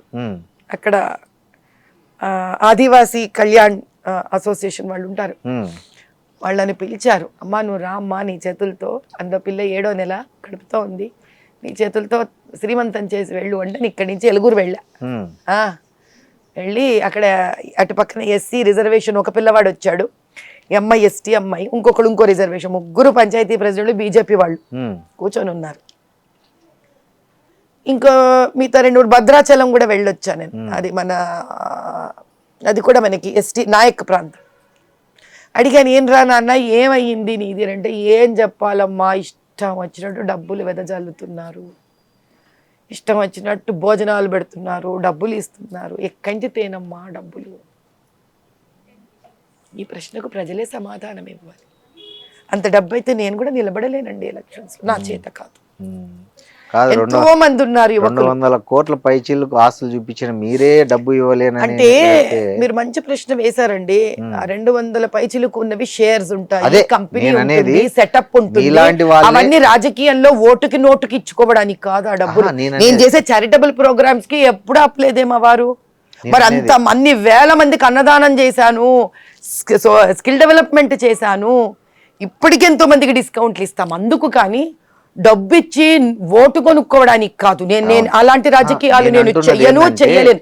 అంత మీదండి మీరు ఇస్తారని కాదు, అంటే డబ్బు ప్రభావం ఎంత పెరిగిపోయింది అంటే ఎలాంటి వాళ్ళు కూడా భయపడే పరిస్థితి ఇవాళ సొసైటీలో నాకు ఉందండి, భయం ఖచ్చితంగా ఉంది. ఇష్టం వచ్చినట్టు డబ్బు పంపిణీ జరుగుతుంది. అట్లా బీఆర్ఎస్ పంపిణీ చేసింది, కాంగ్రెస్ చేస్తోంది. ఇలా చెయ్యాలి అనుకుంటే కనుక బహుశా మంచి అంటే కొత్తగా వచ్చి స్ఫూర్తితో ఉండి రాజకీయ నాయకులు అయ్యి ఏదో ఉద్ధరించాలి అనుకుంటే కనుక అలాంటి వాళ్ళకి కష్టం. ఒకటి నాకేమో అది నీతి, ఇట్స్ మై ఫిలాసఫీ. ఆ డబ్బు నేను వాళ్ళకి అలా ఎలా పడితే అలా అన్యాయంగా ఓటు కొనుక్కోవడానికి ఇవ్వలేను. ఇప్పుడు రిగ్గింగ్ బోగసింగ్ చేసి 6,37,000 తెచ్చుకుంటే మీరు ఎన్ని డబ్బులు ఇస్తే తీసుకుంటారండి? ఓ మాట చెప్పండి, ప్రజలకు వద్దా? మంచి నాయకుడు నాయకురాలు ప్రజలకు వద్దా? అప్పుడు నేను అక్కడ అడిగాను ఎలుగురు వాళ్ళని, మరి మీరెందుకమ్మా ఓటు వేశారు, మరి వీళ్ళు మీకెట్లా డబ్బులు ఇవ్వకుండా? ఆ పాపం ఎరుకల పిల్లలు డబ్బులేం లేవు దాని దగ్గర, మరి ఎలా గెలిచావి అంటే బీఆర్ఎస్ గవర్నమెంట్ కాంగ్రెస్ గవర్నమెంట్ ఎంత అన్యాయం చేసిందంటే ఇక్కడ ఇప్పటికీ మా ఎస్టీ వాళ్ళందరూ ఓ నిర్ణయానికి వచ్చారు, మనలో ఒకళ్ళని నెగ్గించుకోవాలి, అప్పుడే మన ఊపిరి బయటకు వస్తుంది అని. అంత ఒక ఆదివాసీల మధ్యలో ఒక ట్రైబల్స్కి వచ్చిన జ్ఞానోదయం ఇలా సిటీలలో ఉండే వాళ్ళకి ఏ రోజైతే వస్తుందో. కానీ లాస్ట్ ఎన్నికల్లో బీజేపీ చాలా గట్టి ఫైట్ చేసింది జిహెచ్ఎంసీ ఎన్నికల్లో. సో అప్పుడు ఈసారి ఇస్తాం, ఫైట్ ఇవ్వడానికి ఎక్కడ తక్కువ పోవదు, వెనక ఆడవండి శ్రీనివాస్ గారు, ఇచ్చే ఫైట్ ఇస్తాం. ఇప్పుడు మీకు చిన్న 3 పేర్లు ఇవ్వను. ఇప్పుడు నాయక్ బస్తీలో మంచి లీడర్ ఉన్నాడండి, ఆ పిల్లవాడు నాయక్, లంబాడి పిల్లవాడు. ఆ పిల్లవాడు సాఫ్ట్వేర్ ఇంజనీర్. అంటే ఎంత సంపాదించుకుంటాడు? వాడు ఒక ఇల్లు కట్టుకుని ఎంత సంపాదించుకుంటాడు? వాడని ఎప్పటి నుంచో అడుగుతున్నాడు, అమ్మ కార్పొరేట్ ఎలక్షన్స్ వస్తే నీ హయామే కదమ్మా ఇదంతా, నాకు టికెట్ ఇప్పించమ్మా, కానీ డబ్బులు ఖర్చు పెట్టుకుంటే ఎట్లమ్మా, ఓట్లకి ఎట్లమ్మా డబ్బులు ఇచ్చేది?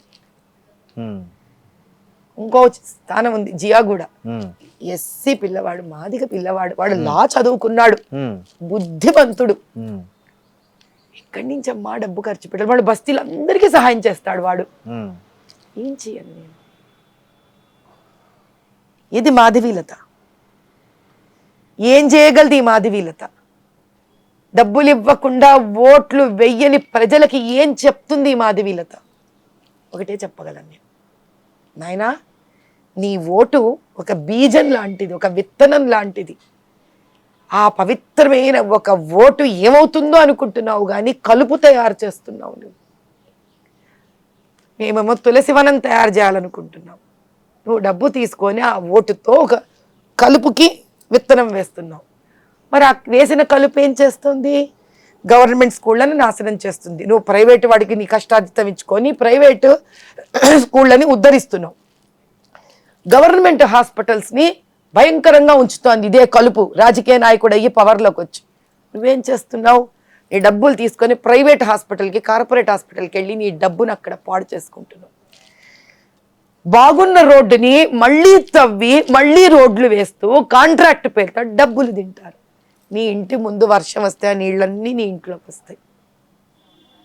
కాబట్టి రాజకీయం అంటే 5 ఏళ్లకు వచ్చే ఒక ఓటు కాదు, 1000-2000 రూపాయలు నువ్వు తీసుకునేది కాదు. నువ్వు 2000 రూపాయలు మాత్రమే తీసుకుంటావేమో, మహా అంటే 3000 తీసుకుంటావేమో. నీ తలకాయ మీద సుమారు 3 కోట్లు తింటాడు ప్రతి తలకాయ మీద రాజకీయ నాయకుడు. తిన్నా నష్టం లేదు, నిన్ను ఎందుకో పనికి రాకుండా అప్పుల పాలు చేస్తున్నాడు. కాబట్టి ఆ ఓటర్ అర్థం చేసుకోవాలి నాయన. చాలా